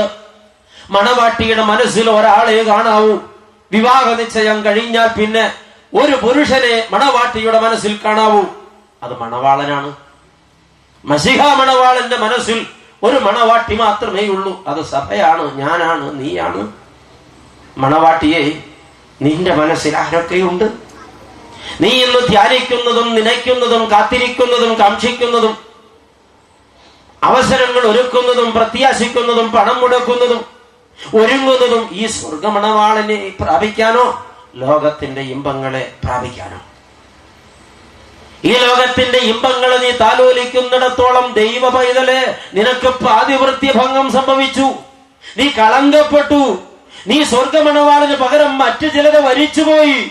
നിന്റെ ഹൃദയം പാപത്തിന് പെട്ടുപോയെങ്കിൽ, നിന്റെ ജീവിതം ഈ ലോക ഇമ്പങ്ങൾക്ക് പണയപ്പെടുത്തപ്പെട്ടെങ്കിൽ, നീ നിന്റെ സ്വർഗമണവാളനെ പരിത്യജിച്ചിട്ട് നീ ജാരന്മാരെ പ്രാപിച്ചു പോയി. ദൈവവൈതലെ, അതിന് അച്ഛൻ എപ്പോഴും ഒരു ഉദാഹരണം പറയാറുണ്ട്, കേട്ട് കാണും നിങ്ങൾ. അത് സരസമായിട്ടാണ് ഞാൻ പറയാറുള്ളത്. ഇന്ന് എന്തുകൊണ്ടോ നിന്ന സമയം മുതൽ ഭയങ്കരമായ സീരിയസ്നെസ് ഈ വചനത്തിൽ എന്നെ ബാധിക്കുകയാണ്. സരസമായി പോകാൻ കഴിയുമെന്ന് തോന്നുന്നില്ല, എങ്കിലും ഞാൻ ശ്രമിക്കട്ടെ. ഒരു ഉദാഹരണം, പാതിവൃത്യഭംഗം സംഭവിച്ചാൽ എന്ത്? ഈ ചോദ്യത്തിന്റെ ഉത്തരം, ഇവിടെ ഇരിക്കുന്ന ഒരു ചെറുപ്പക്കാരന്റെ കല്യാണം നോമ്പ് വീടി വരുന്ന ദിവസം നടത്താൻ തീരുമാനിച്ചു വെച്ചിട്ടുണ്ട് എന്ന് വിചാരിക്കുക. വെച്ചിട്ടുണ്ടെങ്കിലും കുഴപ്പമില്ല, വിചാരിച്ചാലും കുഴപ്പമില്ല, അന്ന് വിചാരിക്കുക. നോമ്പ് വീടുന്ന തൊട്ടടുത്ത ദിവസം ഒരു തിങ്കളാഴ്ച ഈ പയ്യന്റെ കല്യാണമാണ്. കല്യാണം നടക്കുന്നത് കുറുപ്പുംപടി പള്ളിയിൽ വെച്ചാണ്. പണ്ടൊക്കെ കല്യാണ സദ്യ വീടുകളിലായിരുന്നു, ഇപ്പൊ വീടുകളിലേക്ക് ആരും പോകാറില്ല. കല്യാണം വിളിക്കുന്നവർക്കൊക്കെ അറിയേണ്ടത് പരിപാടി എവിടെയാണെന്ന, കല്യാണ കൂതാശ എവിടെയാണെന്ന് ആരും ചോദിക്കാറില്ല, പരിപാടി എവിടെയാണെന്ന്. ഈ കുറുപ്പുംപടി പള്ളിക്ക് വലിയ ഹാളുണ്ട്, 1000 പേർക്കൊക്കെ ഭക്ഷണം കൊടുക്കാൻ സംവിധാനമുണ്ട്. അവിടെ തന്നെയാണ് ക്രമീകരണം ചെയ്തിരിക്കുന്നത്. വിവാഹമൊക്കെ കഴിഞ്ഞു. 14,000 പേരെ വിളിച്ചിട്ടുണ്ടായിരുന്നു. ആ വീട്ടിലെ ഒറ്റ കല്യാണമാണ്, ഒറ്റ മോനേ ഉള്ളൂ. നല്ല തറവാട്ടിലെയാ, നല്ല പണക്കാരാ, നല്ല പ്രതാപികളാ, പാരമ്പര്യമുള്ളവരാ, തറവാടികളുമാ, ഒരു കുഴപ്പമില്ലാത്ത കുടുംബമാ. കുറ്റമോ തെറ്റോ ഒന്നും അവരുടെ ജീവിതത്തിൽ നിർമ്മലനായ ഒരു ചെറുപ്പക്കാരൻ ഇവിടെ ഇരിപ്പുണ്ട് കേട്ടോ. പ്രിയപ്പെട്ടവരെ, കല്യാണമൊക്കെ കഴിഞ്ഞു, സദ്യവട്ടങ്ങളൊക്കെ കഴിഞ്ഞു. അപ്പോഴേക്ക് 3 മണിയായി. മണവാളനും മണവാട്ടി അപ്പോഴേക്ക് നല്ലോണം ക്ഷീണിച്ചു. 3-4 ഗ്രൂപ്പ് മെഷീൻ കണ്ണുകാരുണ്ടായിരുന്നു. ഇവിടെ ഒരുത്തൻ കയറി ഇരിപ്പുണ്ട്, ക്ഷമിക്കണം ദൈവമക്കളെ. ഇതുകൊണ്ട് ഈ ചെറുക്കനെയും പെണ്ണിനെയും ചിറ്റിച്ചുകൊണ്ട് നടന്ന് ഒരു പരുവത്തിലാക്കി. അത് കഴിഞ്ഞപ്പോ വീട്ടിലേക്ക് പോവുക. വീട്ടിലേക്ക് പോകണമെങ്കിൽ ഈ പെണ്ണ് മന്ത്രകോടി ചുറ്റി വരണം. മന്ത്രകോടി എന്ന് പറഞ്ഞാൽ നമുക്ക് പിടികിട്ടൂല, വിരിപ്പാവ് എടുത്തോണ്ട് വരാൻ പെണ്ണിനെ കൊണ്ട് ആൾക്കാർ പോയി. മണവാളൻ അവശനായി കാറിനകത്തോട്ട് കയറി അങ്ങ് ഇരുന്ന് കഴിഞ്ഞപ്പോ ഈ മണവാളൻ ഒരു പെങ്ങളുണ്ട്. ഈ പെങ്ങളെന്ന് പറയുന്ന സാധനം ഭയങ്കര ദുർവാശിക്കാരിയാ. അതിവിടെ വന്നിട്ടുണ്ട്. ഒരു കാര്യം മനസ്സിൽ തീരുമാനിച്ചതല്ലാതെ പിന്നെ അവരുടെ ജീവിതത്തിൽ വേറെ ഒന്നും ഉണ്ടാവില്ല. അവള് ഈ കാറിലേക്ക് ആങ്ങളെ അടുത്തോട്ട് കയറി അങ്ങ് ഇരുന്നു. തോഴ്മ നിന്ന കൊച്ചു നോക്കുമ്പോ, ഇനി ഞാൻ എന്തിനാ പുറത്ത് നിൽക്കുന്നത്, അവനും കയറി അങ്ങ്. ഇവൻ അതിലും വലിയ വാശിക്കാരനാ, പിടിച്ചോടെ മുറിച്ചോണ്ട് പോകുള്ളൂ. ആ സീറ്റ് അങ്ങ് നിറഞ്ഞേ. ഇത് കഴിഞ്ഞപ്പോഴാ മണവാളനൊരു മൂത്ത പെങ്ങളുണ്ട്, അവളെ കെട്ടിച്ചു വിട്ടതാ. 2 പിള്ളേരും ഉണ്ട്. അവള് നോക്കുമ്പോ ഞാൻ എന്തിനാ മോശമാക്കണേ, കെട്ടിയോനെയും 2 പിള്ളേരെയും വിളിച്ച് മറ്റേ സീറ്റിലേക്ക് കയറി അവള് വന്നിരുന്നു. അത് ആ ഇളയന്റെ ബാക്കിയാ. പാരമ്പര്യമായിട്ട് വാശി മൂത്ത വർഗ, വീട്ടുകാർ പറയണില്ല. ദൈവമക്കളെ, വാശി മൂത്ത വർഗ. ഇതെല്ലാം കയറി വണ്ടി അങ്ങോട്ട് നിറഞ്ഞു. അത് കഴിഞ്ഞപ്പോൾ ഈ മണവാട്ടി ഈ വിരിപ്പാവൊക്കെ ചുറ്റി ഈ കുന്തം കുടച്ചക്കറൊക്കെ പിടിച്ച് നിരങ്ങി വരണത്. ഞാൻ എപ്പോഴും ശ്രദ്ധിച്ചിട്ടുള്ള സംഗതി, മണവാട്ടി ആയ പിന്നെ അവിടെ നടക്കൂല, നിരങ്ങുള്ളൂ. എന്താ സംഗതി ഇതുവരെ എനിക്ക് മനസ്സിലായിട്ടില്ല. ഇതിങ്ങനെ അനങ്ങിയും കുണുങ്ങിയും വന്നപ്പോ കാറിനകത്ത് കയറാൻ സ്ഥലമില്ല. അപ്പൊ അടുത്ത് നിന്നൊരു വല്യപ്പൻ ഈ ചെറിയ പെങ്ങള് മണവാളന്റെ അടുത്തിരിക്കുന്ന സാധനത്തിന്റെ കൈക്ക് പിടിച്ചു. ചെറുതെന്ന് പറഞ്ഞാൽ അത്ര ചെറുതൊന്നുമല്ല, 10-13 വയസ്സുണ്ട്. നീ ഇങ്ങോട്ട് ഇറങ്ങിയിടെ, അവക്ക് ഇന്നൊരു ആങ്ങളെ പ്രേമം, മണവാട്ടി അവിടെ ഇരിക്കട്ടെ എന്ന് പറഞ്ഞു. ഈ കൊച്ച് കൈ കുടഞ്ഞങ്ങ് പിടിക്കുക. എന്റെ പൊന്ന് ഞാൻ എങ്ങും പോവില്ലേ, അയ്യോ ആവോ എന്നെ കൊല്ലാൻ വരുവാടേന്ന് പറഞ്ഞൊരു നിലവിളി അങ്ങ് കിട്ടും. എന്താ ചെയ്യണം? നാട്ടുകാരോട് ഇന്ന് എന്താന്ന് ചോദിച്ചു. ആ കൊച്ചു വലിയ വാര് തല വിളിക്കുക. അടുത്തിരിക്കണത് ഓൾമ കൊച്ചു പറഞ്ഞു, എന്നെ കൊന്നാലും ഞാൻ ഇറങ്ങൂല എന്ന് പറഞ്ഞു. അപ്പൊ ഈ മണവാട്ടി ഇത് കണ്ടേച്ചു വെച്ച്, ഇത് എന്നെ ഈ കാട്ടണേ, ഇത് എന്ത് കുഴപ്പമായി ഉണ്ടാക്കണേ? ഈ ചെറുക്കനും പെണ്ണും കല്യാണം കഴിഞ്ഞാൽ ഒരു വണ്ടിയെ കയറിയേ പോകാവുള്ളൂ എന്ന് എവിടെയെങ്കിലും നിയമം എഴുതി വെച്ചിട്ടുണ്ട്. ആ കൊച്ചവിടെ ഇരുന്നെങ്കിൽ അവിടെ ഇരുന്നോട്ടെ. നമ്മൾ കുറച്ചുകൂടി ലിബറൽ ആയിട്ട് ചിന്തിക്കണ്ടേ? ഇത് ഇത്രയും പുരോഗമിച്ച കാലമല്ലേ? ചേട്ടായി എന്താ പറയണെന്ന് ചോദിച്ചു. മണവാളനങ്ങ് പുളകം കൊണ്ടുപോയി. എന്റെ അമ്മോ, ഇത്രയും പുരോഗമന ചിന്താഗതിക്കാരിയ ഒരു ഭാര്യ എനിക്ക് കിട്ടി. അല്ലയോ ഇതിൽ കൊള്ളന്നെ വേണ്ടേ?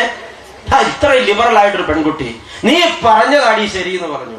കെട്ടിയ അന്ന് ചെറുക്കൻ പറഞ്ഞ വാക്കെന്താ? നീ പറഞ്ഞതാണ് ശരി. അന്ന് അവന്റെ ശവക്കുഴി അവൻ വെട്ടി. നിങ്ങൾക്ക് എല്ലാവർക്കും ഞാൻ പറഞ്ഞതിന് പൾസ് മനസ്സിലായില്ല. മിക്കവാറും ആണുങ്ങളെ കല്യാണം കഴിഞ്ഞാൽ പിന്നെ പറയുന്ന ഒരു ഡയലോഗാണ്, നീ പറഞ്ഞതാടി ശരി. സ്വന്തം ശവക്കുഴി തോണ്ടുന്ന മൂഢൻ. ഒന്നൊന്നല്ല, ഒരുപാട് എണ്ണങ്ങൾ വന്നിട്ടുണ്ട്. ചിരിക്കണത് ഇവിടുന്ന ആമേ. എന്താ വെച്ചാൽ ഗിയറും സ്റ്റിയറിംഗും ഒക്കെ ഇവരുടെ കയ്യില. സ്തോത്രം, അതവിടെ നിൽക്കട്ടെ. അപ്പൊ ഈ മണവാളം പറഞ്ഞു, നീ പറഞ്ഞതാ ശരി, ഒരു കുഴപ്പമില്ല, നീ വേറെ വണ്ടിയെ കയറിക്കളം പറഞ്ഞു. അവളെ പുറകിൽ കിടന്ന കാറിലോട്ട് കയറി. എല്ലാ കാറും പുറപ്പെട്ടു. ഈ പള്ളിയിൽ നിന്ന് ഒരു 45 മിനിറ്റ് ഓട്ടമുണ്ട്. നല്ല റോഡല്ലേ? നല്ല റോഡല്ലേ? ഞാൻ ഇപ്പൊ ഇതുവഴിയാ വന്നേ. എങ്ങോട്ട് പോയാലും നല്ല റോഡാ. ഇവിടെ ഗവൺമെന്റ് ഉണ്ടോ എനിക്കറിയില്ല, പോട്ടെ. നല്ല റോഡാ. ഈ റോഡ് വഴി നിരങ്ങി മുങ്ങിയും കയറി വണ്ടിയൊക്കെ പോയി പോയി പോയി പോയി 45 മിനിറ്റ് കൊണ്ട് മണവാളം കയറിയ വണ്ടി ഒരു വിധത്തിൽ മുറ്റത്തെത്തി. നല്ല വീടൊക്കെയാ. പുറകെ ഒരു 10-12 വണ്ടി വന്നു. അപ്പൊ നമുക്ക് മണവാട്ട് കയറിയ വണ്ടി വന്നില്ല. അപ്പൊ അതെന്തായിരിക്കും? അപ്പൊ ആര് പറഞ്ഞു, ഈ പോന വഴിക്ക് ഒരു 10-100 കുരിശുണ്ട്. എല്ലാ കുരിശിങ്ങനെ വഴിപാട് ഇടാൻ നിർത്തിയിട്ടുണ്ടാവും. അങ്ങനെ ചിലർക്ക് ശീലമുണ്ട്. ഉറുമ്പ് പോണ പോലെ ചിലർ വണ്ടി പോവുക. കല്യാണത്തിനാകുമ്പോൾ പ്രത്യേകിച്ച് താമസിക്കണതായിരിക്കും, സാരമില്ല. 10-20 മിനിറ്റ് ആയിട്ട് മരണില്ല. അപ്പൊ ആരോ പറഞ്ഞു, അല്ല ടയറും പഞ്ചറായി കാണും. 1 മണിക്കൂറോളായി എന്നിട്ടും വരണില്ല. അപ്പൊ ആരോ പറഞ്ഞു, 4 ടയറും പഞ്ചറായി കാണും. 4 ഉള്ളൂ, ഇനി വേറെ ടയർ ഇല്ലല്ലോ. എന്നിട്ട് കാണണില്ല. അപ്പൊ ആകെ ടെൻഷനായി. ഈ ടെൻഷൻ കയറി കഴിഞ്ഞപ്പോൾ ആൾക്കാർ പറഞ്ഞു, ഇതെന്തായാലും തപ്പിയിട്ട കാര്യമുണ്ടെന്ന് പറഞ്ഞു. വണ്ടിയൊക്കെ സ്റ്റാർട്ട് ചെയ്ത് തിരിച്ചുപോയി.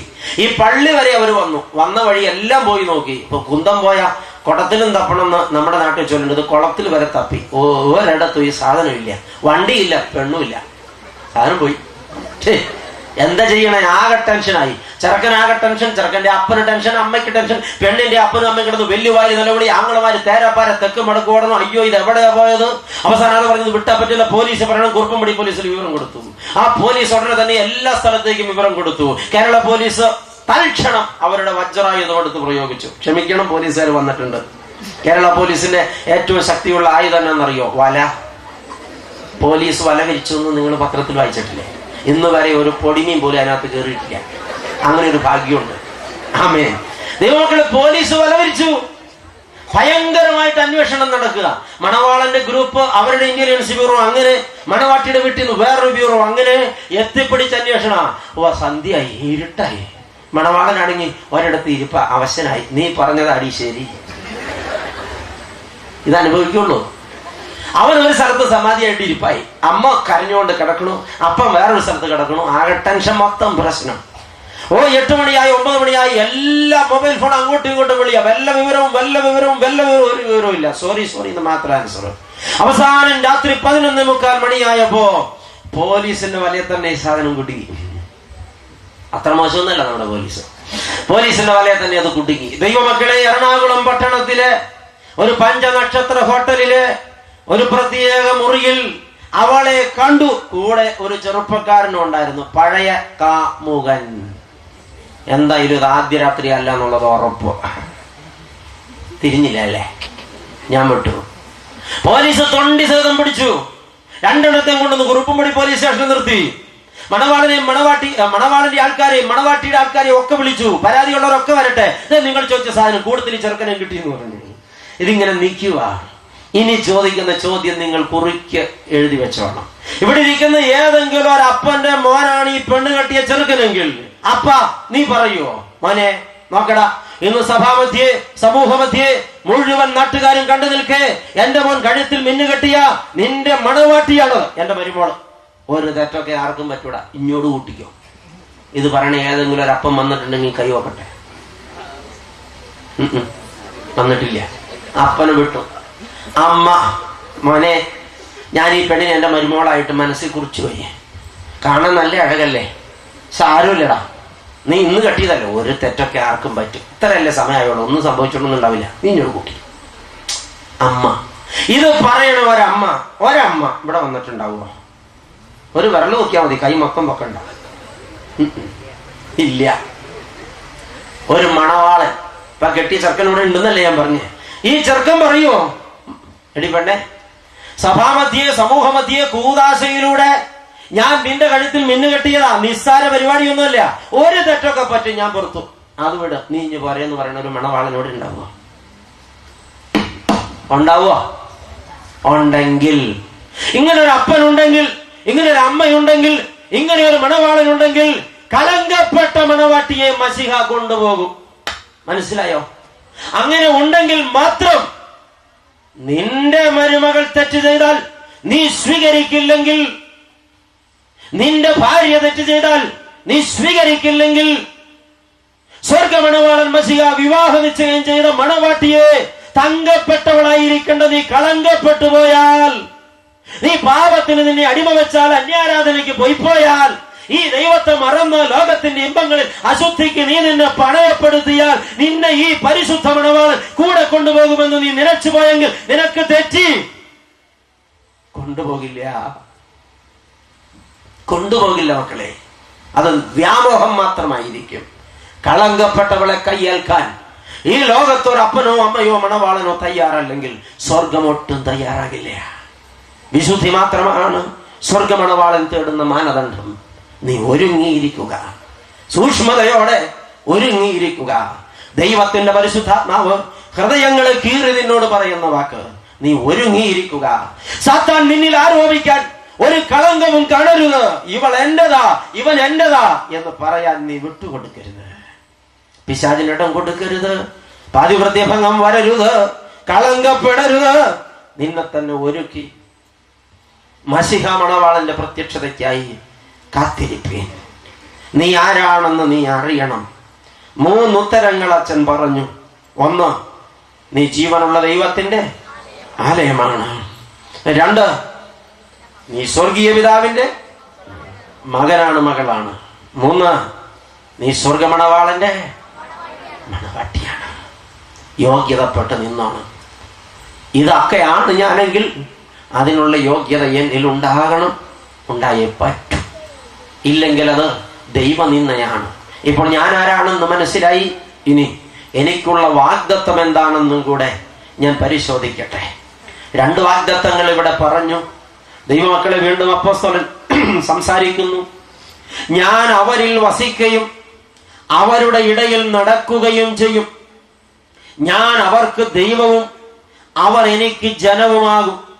1-ാമത്തെ വാഗ്ദത്തം, ഞാൻ അവരിൽ വസിക്കും, അവരുടെ ഇടയിൽ നടക്കും. ഞാൻ അവർക്ക് ദൈവവും അവർ എനിക്ക് ജനവുമായിരിക്കും. ഈ വാഗ്ദത്തത്തിന്റെ ആഴം നിങ്ങൾ അറിഞ്ഞോ? ഞാൻ അവരിൽ വസിക്കും. ദൈവം നമ്മളിൽ വസിച്ചാൽ, ഹല്ലേലൂയ, പിന്നെ നമ്മുടെ ജീവിതത്തിൽ ഒരു സംഗതിക്കും കുറവില്ല.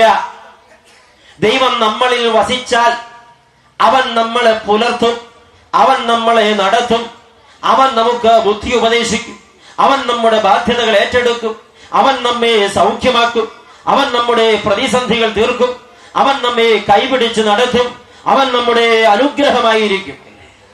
ഇതാ, ഞാൻ നിങ്ങളിൽ വസിക്കും.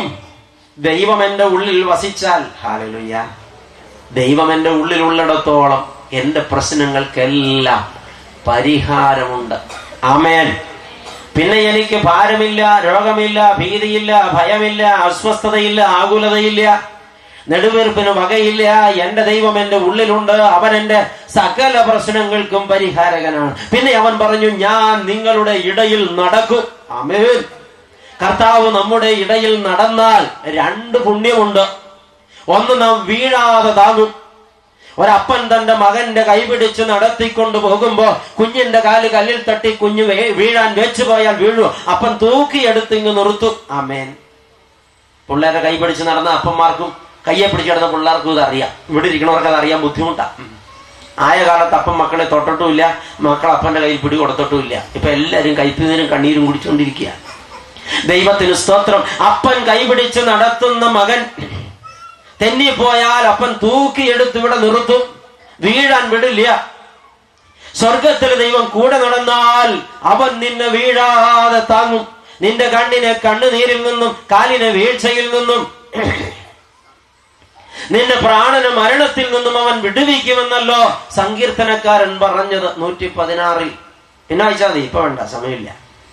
ദൈവമക്കളെ കേൾക്കുക. അപ്പോ അവൻ കൈപിടിച്ച് നടത്തും. കൂടെ നടന്നാൽ ഒന്നാമത്തെ പുണ്യം, അവൻ കൈപിടിച്ച് നടത്തും, വീഴാതെ താകും. കൂടെ നടന്ന വേറെ ഒരു പുണ്യമുണ്ട്. കർത്താവ് കൂടെ നടന്നാൽ നമ്മൾക്ക് പാപം ചെയ്യാനിട വരില്ല. സ്തോത്രം. കർത്താവ് കൂടെ നടന്നാൽ ഷാപ്പിന്റെ മുമ്പിൽ ചെല്ലുമ്പോ കർത്താവ് ഇവിടെ നിൽക്കട്ടോ, ഞാൻ ഇത്തിരി കുടിച്ചിട്ട് വരാന്ന് ആരും പറയില്ല. സാധ്യത വളരെ കുറവാണ്. അത്രയ്ക്ക് രസികന്മാരൊന്നും ഇവിടെ ഉണ്ടെന്ന് എനിക്ക് തോന്നണില്ല. അതെന്തിനാ അത് പറയുന്നത്? ഭർത്താവ് കൂടെയുണ്ടെങ്കിൽ ഭാര്യയും, ഭാര്യ കൂടെയുണ്ടെങ്കിൽ ഭർത്താവും തന്നെ തന്നെ സൂക്ഷിക്കുമല്ലോ. പിന്നെ കർത്താവ് കൂടെയുണ്ടെങ്കിലത്തെ കഥ പറയണോ? അതിന് ഞാൻ ഉദാഹരണം പറയും.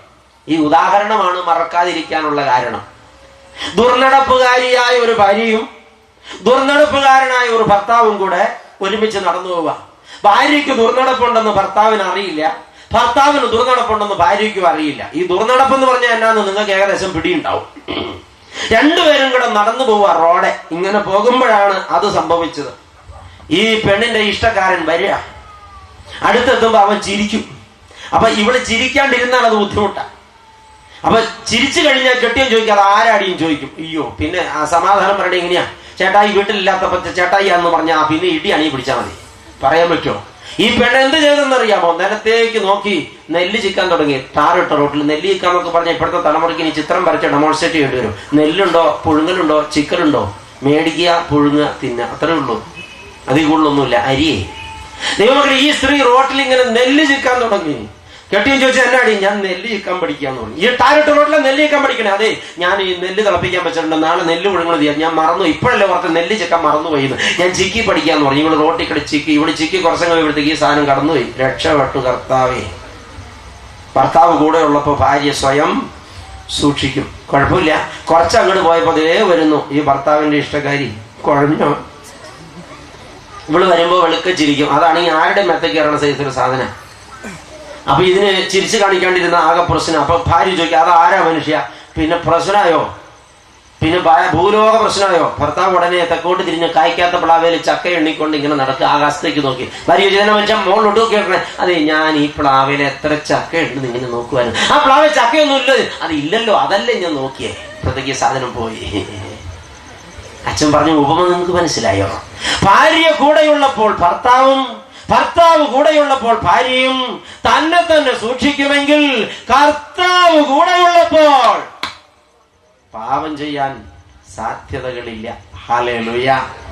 വാഗ്ദത്തം 1, ഞാൻ അവരിൽ വസിക്കും, അവരുടെ ഇടയിൽ നടക്കും. മാത്രമല്ല, ഞാൻ അവർക്ക് ദൈവവും അവരെനിക്ക് ജനവുമായിരിക്കും. ദൈവം, അവൻ നമ്മുടെ രാജാവ്, നമ്മൾ അവന്റെ പ്രജ. ഇതിൽ പരം എന്ത് ആനന്ദം വേണം? പക്ഷേ അതിൻ്റെ പിന്നിൽ കുറെ രഹസ്യങ്ങളുണ്ട്.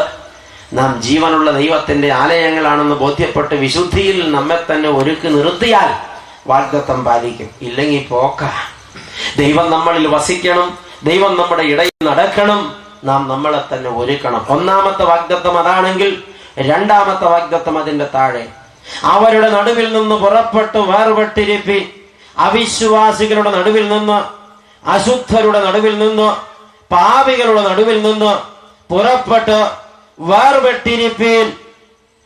ദൈവമില്ലാത്തവരുടെ നടുവിൽ നിന്ന്, അന്യാരാധനക്കാരുടെ നടുവിൽ നിന്ന്, ദൈവനിഷേധികളുടെ നടുവിൽ നിന്ന്, പാപമ്ലേച്ഛതകൾക്ക് ജീവിതം പണയപ്പെടുത്തിയ പാപികളുടെ നടുവിൽ നിന്ന് പുറപ്പെട്ട് വേർപെട്ടിരിപ്പീൻ എന്ന് കർത്താവ് അരുളി ചെയ്യുന്നു.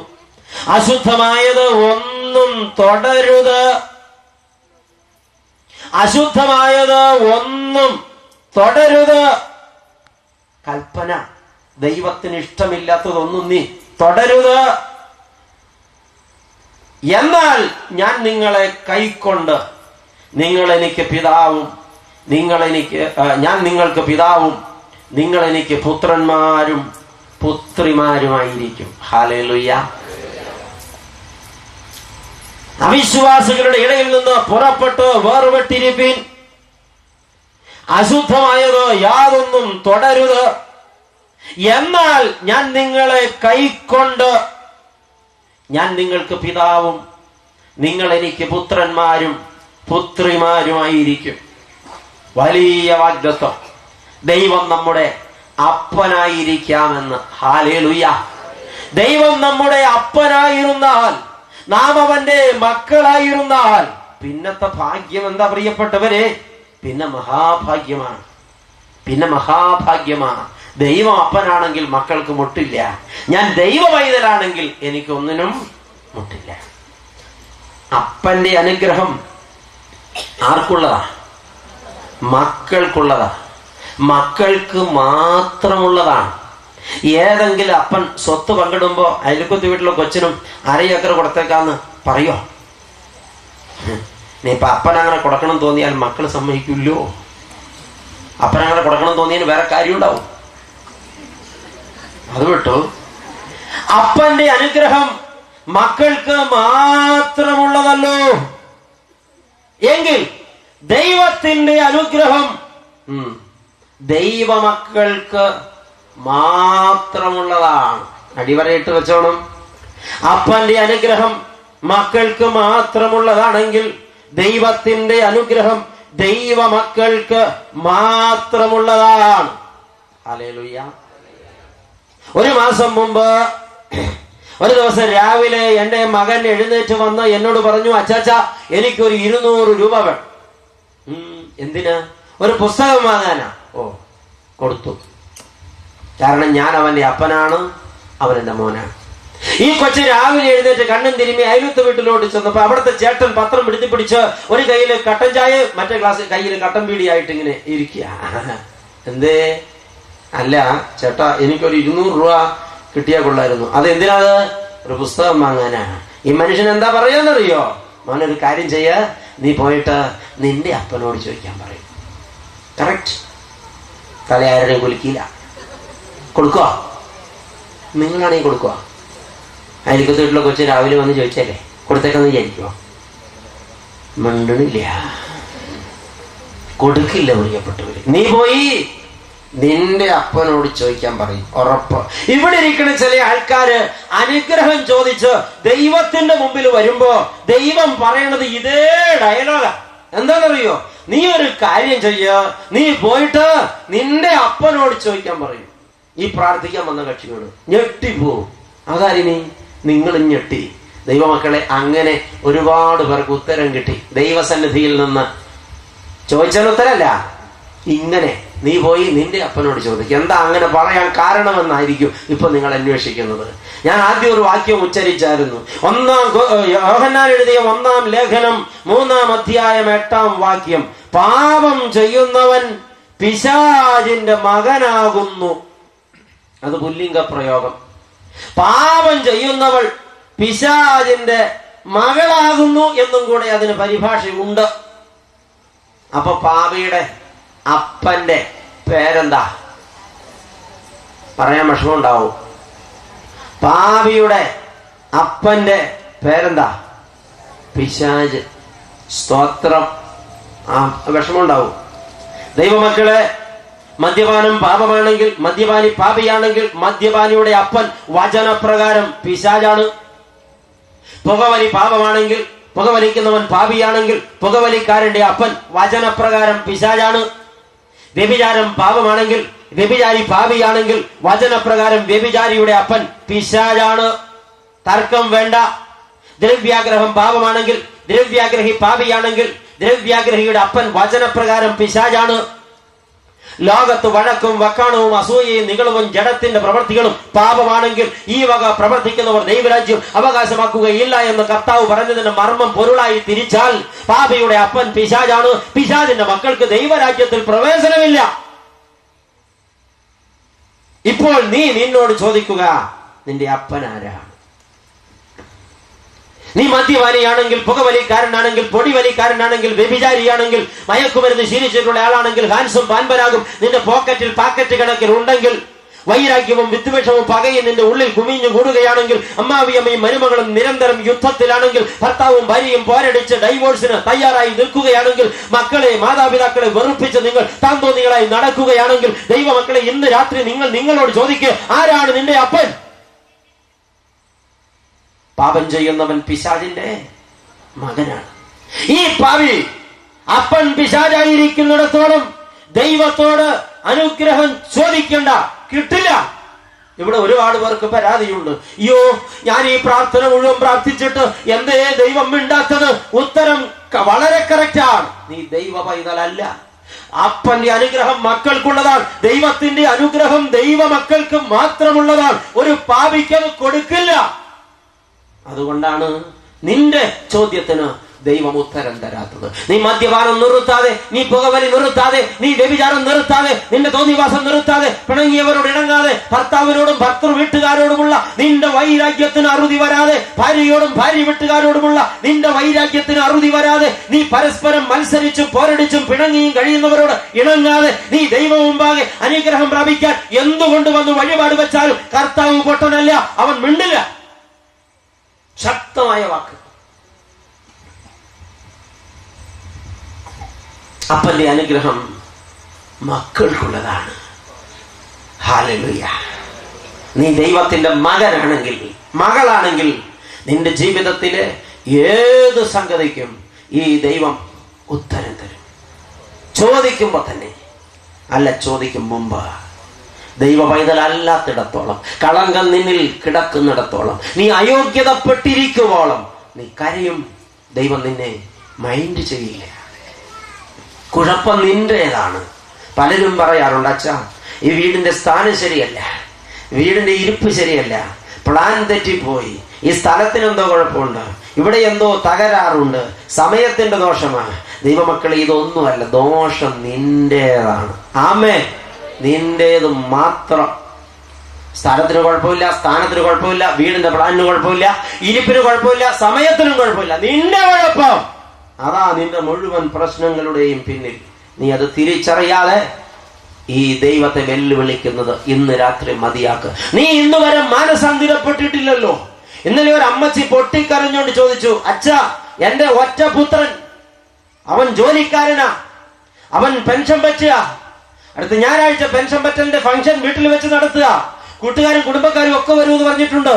അച്ഛ ഒരു വീട് പുതുക്കി പണിതത്, അന്ന് രാവിലെ കൂദാശ ചെയ്ത് അച്ഛനെ കൊണ്ടുവന്ന് കുരിശ് വരപ്പിച്ചിട്ട് ഉച്ച കഴിഞ്ഞ് കൂട്ടുകാരെ കൂട്ടി ഈ വീട്ടിൽ വെച്ച് മദ്യം വിളമ്പാന്റെ അവന്റെ പ്ലാൻ. അച്ഛ ഞാൻ എന്ത് ചെയ്യും? രാവിലെ അച്ഛൻ കൂദാശ ചെയ്തു, ഉച്ച കഴിഞ്ഞ് കൂട്ടുകാരോട് കൂടി മദ്യം കുടിച്ച് ഇതിനെ മദ്യശാലയാക്കി മാറ്റും. ഞാൻ എന്ത് ചെയ്യണം അച്ഛോ? അച്ഛൻ പറ. ഒരമ്മ. ഞാൻ അമ്മയോട് പറഞ്ഞു, മോന്റെ ആഘോഷം നടന്നേ പറ്റുള്ളൂ, ആ അടിയന്തിരം കഴിഞ്ഞിട്ട് വീട് കൂദാശ ചെയ്താൽ മതി. അങ്ങനെ തന്നെ പറഞ്ഞു. അടിയന്തരം കഴിഞ്ഞിട്ട് വീട് കൂദാശ ചെയ്താൽ മതി. നീ ദൈവത്തെ പരിഹസിക്കരുത്, അതിനൊരു അറുതി വേണം. മുമ്പ് അച്ഛനത് പറഞ്ഞിട്ടുണ്ട്. പല ആൾക്കാരും ദൈവം ചെയ്ത കൃപയാൽ വീട് പണിതിട്ട് ആ വീട് കൂദാശ ചെയ്ത് അച്ഛനെ ഇറക്കി വിട്ടിട്ട് അപ്പോ തുടങ്ങും മദ്യം വിളമ്പാൻ. ആയുസിൽ ആ വീട്ടിൽ സമാധാനം നീ അനുഭവിക്കില്ല. അത് നിന്റെ കുറ്റമാ. എന്നിട്ട് പിറ്റേ ദിവസം മുതൽ കണിയാൻ വിളിക്കാൻ പോകും. വീടിന്റെ ദോഷാണോ, സ്ഥാനത്തിന് കുഴപ്പമാണോ, അല്ല ഇനിയിപ്പോ വേറെ എന്തെങ്കിലും ദോഷമാണോ, ഈ പറമ്പിന്റെ കുഴപ്പമാണോ, ഇവിടെ എന്തെങ്കിലും ദോഷമുണ്ടോ, വരണോർ എന്തെങ്കിലും ദോഷം കണ്ടുപിടിക്കും. അതിനൊക്കെ പ്രായശ്ചിത്തം ചെയ്ത് നിന്റെ ആയുസ് തീരും. സമാധാനം ജന്മത്ത് കിട്ടില്ല. കുറ്റം നിന്റേതാണ്. നീ മാനസാന്തരപ്പെട്ടാൽ ഈ എല്ലാ പ്രശ്നവും തീരും. മാനസാന്തരപ്പെടാത്തിടത്തോളം നിന്റെ കാശ് ഒരുപാട് പേര് കൊണ്ടുപോയി തിന്നും, നിന്റെ പ്രശ്നം തീരില്ല. തെറ്റ് നിന്റേതാണ്. നീ ദൈവത്തിന്റെ മകനാണെങ്കിൽ ഹല്ലേലൂയ, അനുഗ്രഹം നിനക്കുള്ളതാണ്. അല്ലാത്തിടത്തോളം ഇത് കിട്ടില്ല. നീ നിന്റെ ജീവിതത്തെ ക്രമപ്പെടുത്താതെ, നീ നിന്റെ പാപത്തോട് വിട പറയാതെ, നീ നിന്റെ രഹസ്യ അജണ്ടകൾ ഉപേക്ഷിക്കാതെ, നീ നിന്റെ ദൈവത്തോടുള്ള വെല്ലുവിളി അവസാനിപ്പിക്കാതെ, നിന്റെ ജീവിതം ദൈവത്തിന് വിട്ടുകൊടുക്കാതെ, ഈ ദൈവത്തിൽ നിന്ന് എന്തെങ്കിലും അനുഗ്രഹം വാങ്ങാമെന്ന് വ്യാമോഹിച്ചു വന്നെങ്കിൽ തെറ്റിപ്പോയി. കിട്ടില്ല. ദൈവം ഒരു പൊട്ടനല്ല. തിരുത്തപ്പെടട്ടെ മക്കളെ. ദൈവം അത് തരാൻ സന്നദ്ധനാ. കർത്താവ് പറഞ്ഞു, അവരുടെ ഇടയിൽ നിന്ന് പുറപ്പെട്ടു വേർപെട്ടിരിപ്പിൻ, അശുദ്ധമായതൊന്നും തുടരുത്, എന്നാൽ ഞാൻ നിങ്ങളെ കൈക്കൊണ്ട് ഞാൻ നിങ്ങൾക്ക് ആ പിതാവും, നിങ്ങൾ എനിക്ക് പുത്രന്മാരും പുത്രിമാരുമായിരിക്കും. എങ്ങനെയുള്ളവർക്ക്? അവിശ്വാസികളിൽ നിന്ന് വേർപെട്ടിരിക്കുന്നവർക്ക്, അശുദ്ധമായതൊന്നും തൊടാത്തവർക്ക് ദൈവം അപ്പനായിരിക്കും. അവർ ദൈവത്തിന്റെ മക്കളായിരിക്കും. അവരുടെ ജീവിതത്തിൽ ഏത് കാര്യത്തിനും തീരുമാനമുണ്ട്. ഇന്ന് രാത്രി ഒരുപാട് പേരുടെ ഉത്തരം മുട്ടിപ്പോയ ചോദ്യത്തിന് ഉത്തരം കിട്ടുന്ന ദിവസം. എന്താ ദൈവം എന്നോട് ഇങ്ങനെ ചെയ്തത്? ചോദിക്കണ്ട, നിന്റെ കയ്യിരിപ്പിന്റെ ദോഷ. അയ്യോ, ഞാൻ കുടിയനും വലിയനൊന്നും അല്ല. നിന്റെ ഉള്ളു ശരിയല്ല, അകത്ത് നിറച്ചും വക്രതയിരിപ്പുണ്ട്. നിന്റെ ഹൃദയ നിലവാരം നല്ലതല്ല. നീ ഒരുപാട് പേരെ കുറിച്ച് വിരോധം മനസ്സിൽ വകഞ്ഞുകൊണ്ട് നടക്കുകയാ. പുറമെ നല്ല മാന്യനാ, നല്ല ഭക്തയാ, ഉള്ളു ശരിയല്ല. ദൈവ പൈതലേ, നിന്നിൽ പാപമുണ്ട്. പാപം നിന്നിൽ ഉള്ളിടത്തോളം പരിശുദ്ധനായ ദൈവത്തിന്റെ മകനല്ല, മകളല്ല നീ. ഉത്തരം നിനക്ക് കിട്ടില്ല. ഇന്ന് രാത്രി ജീവിതം കർത്താവിന് വിട്ടുകൊടുക്കാമോ? അപ്പോസ്തലൻ പറഞ്ഞിടത്തേക്ക് നമുക്ക് തിരിച്ചു വരാം. പ്രിയമുള്ളവരെ, ഈ വാഗ്ദത്തങ്ങൾ നമുക്ക് ഉള്ളതുകൊണ്ട് നാം ജഡത്തിലെയും ആത്മാവിലെയും സകല കന്മഷവും നീക്കിക്കളഞ്ഞ് ദൈവ ഭയത്തിൽ വിശുദ്ധിയെ തികച്ചുകൊള്ളാം.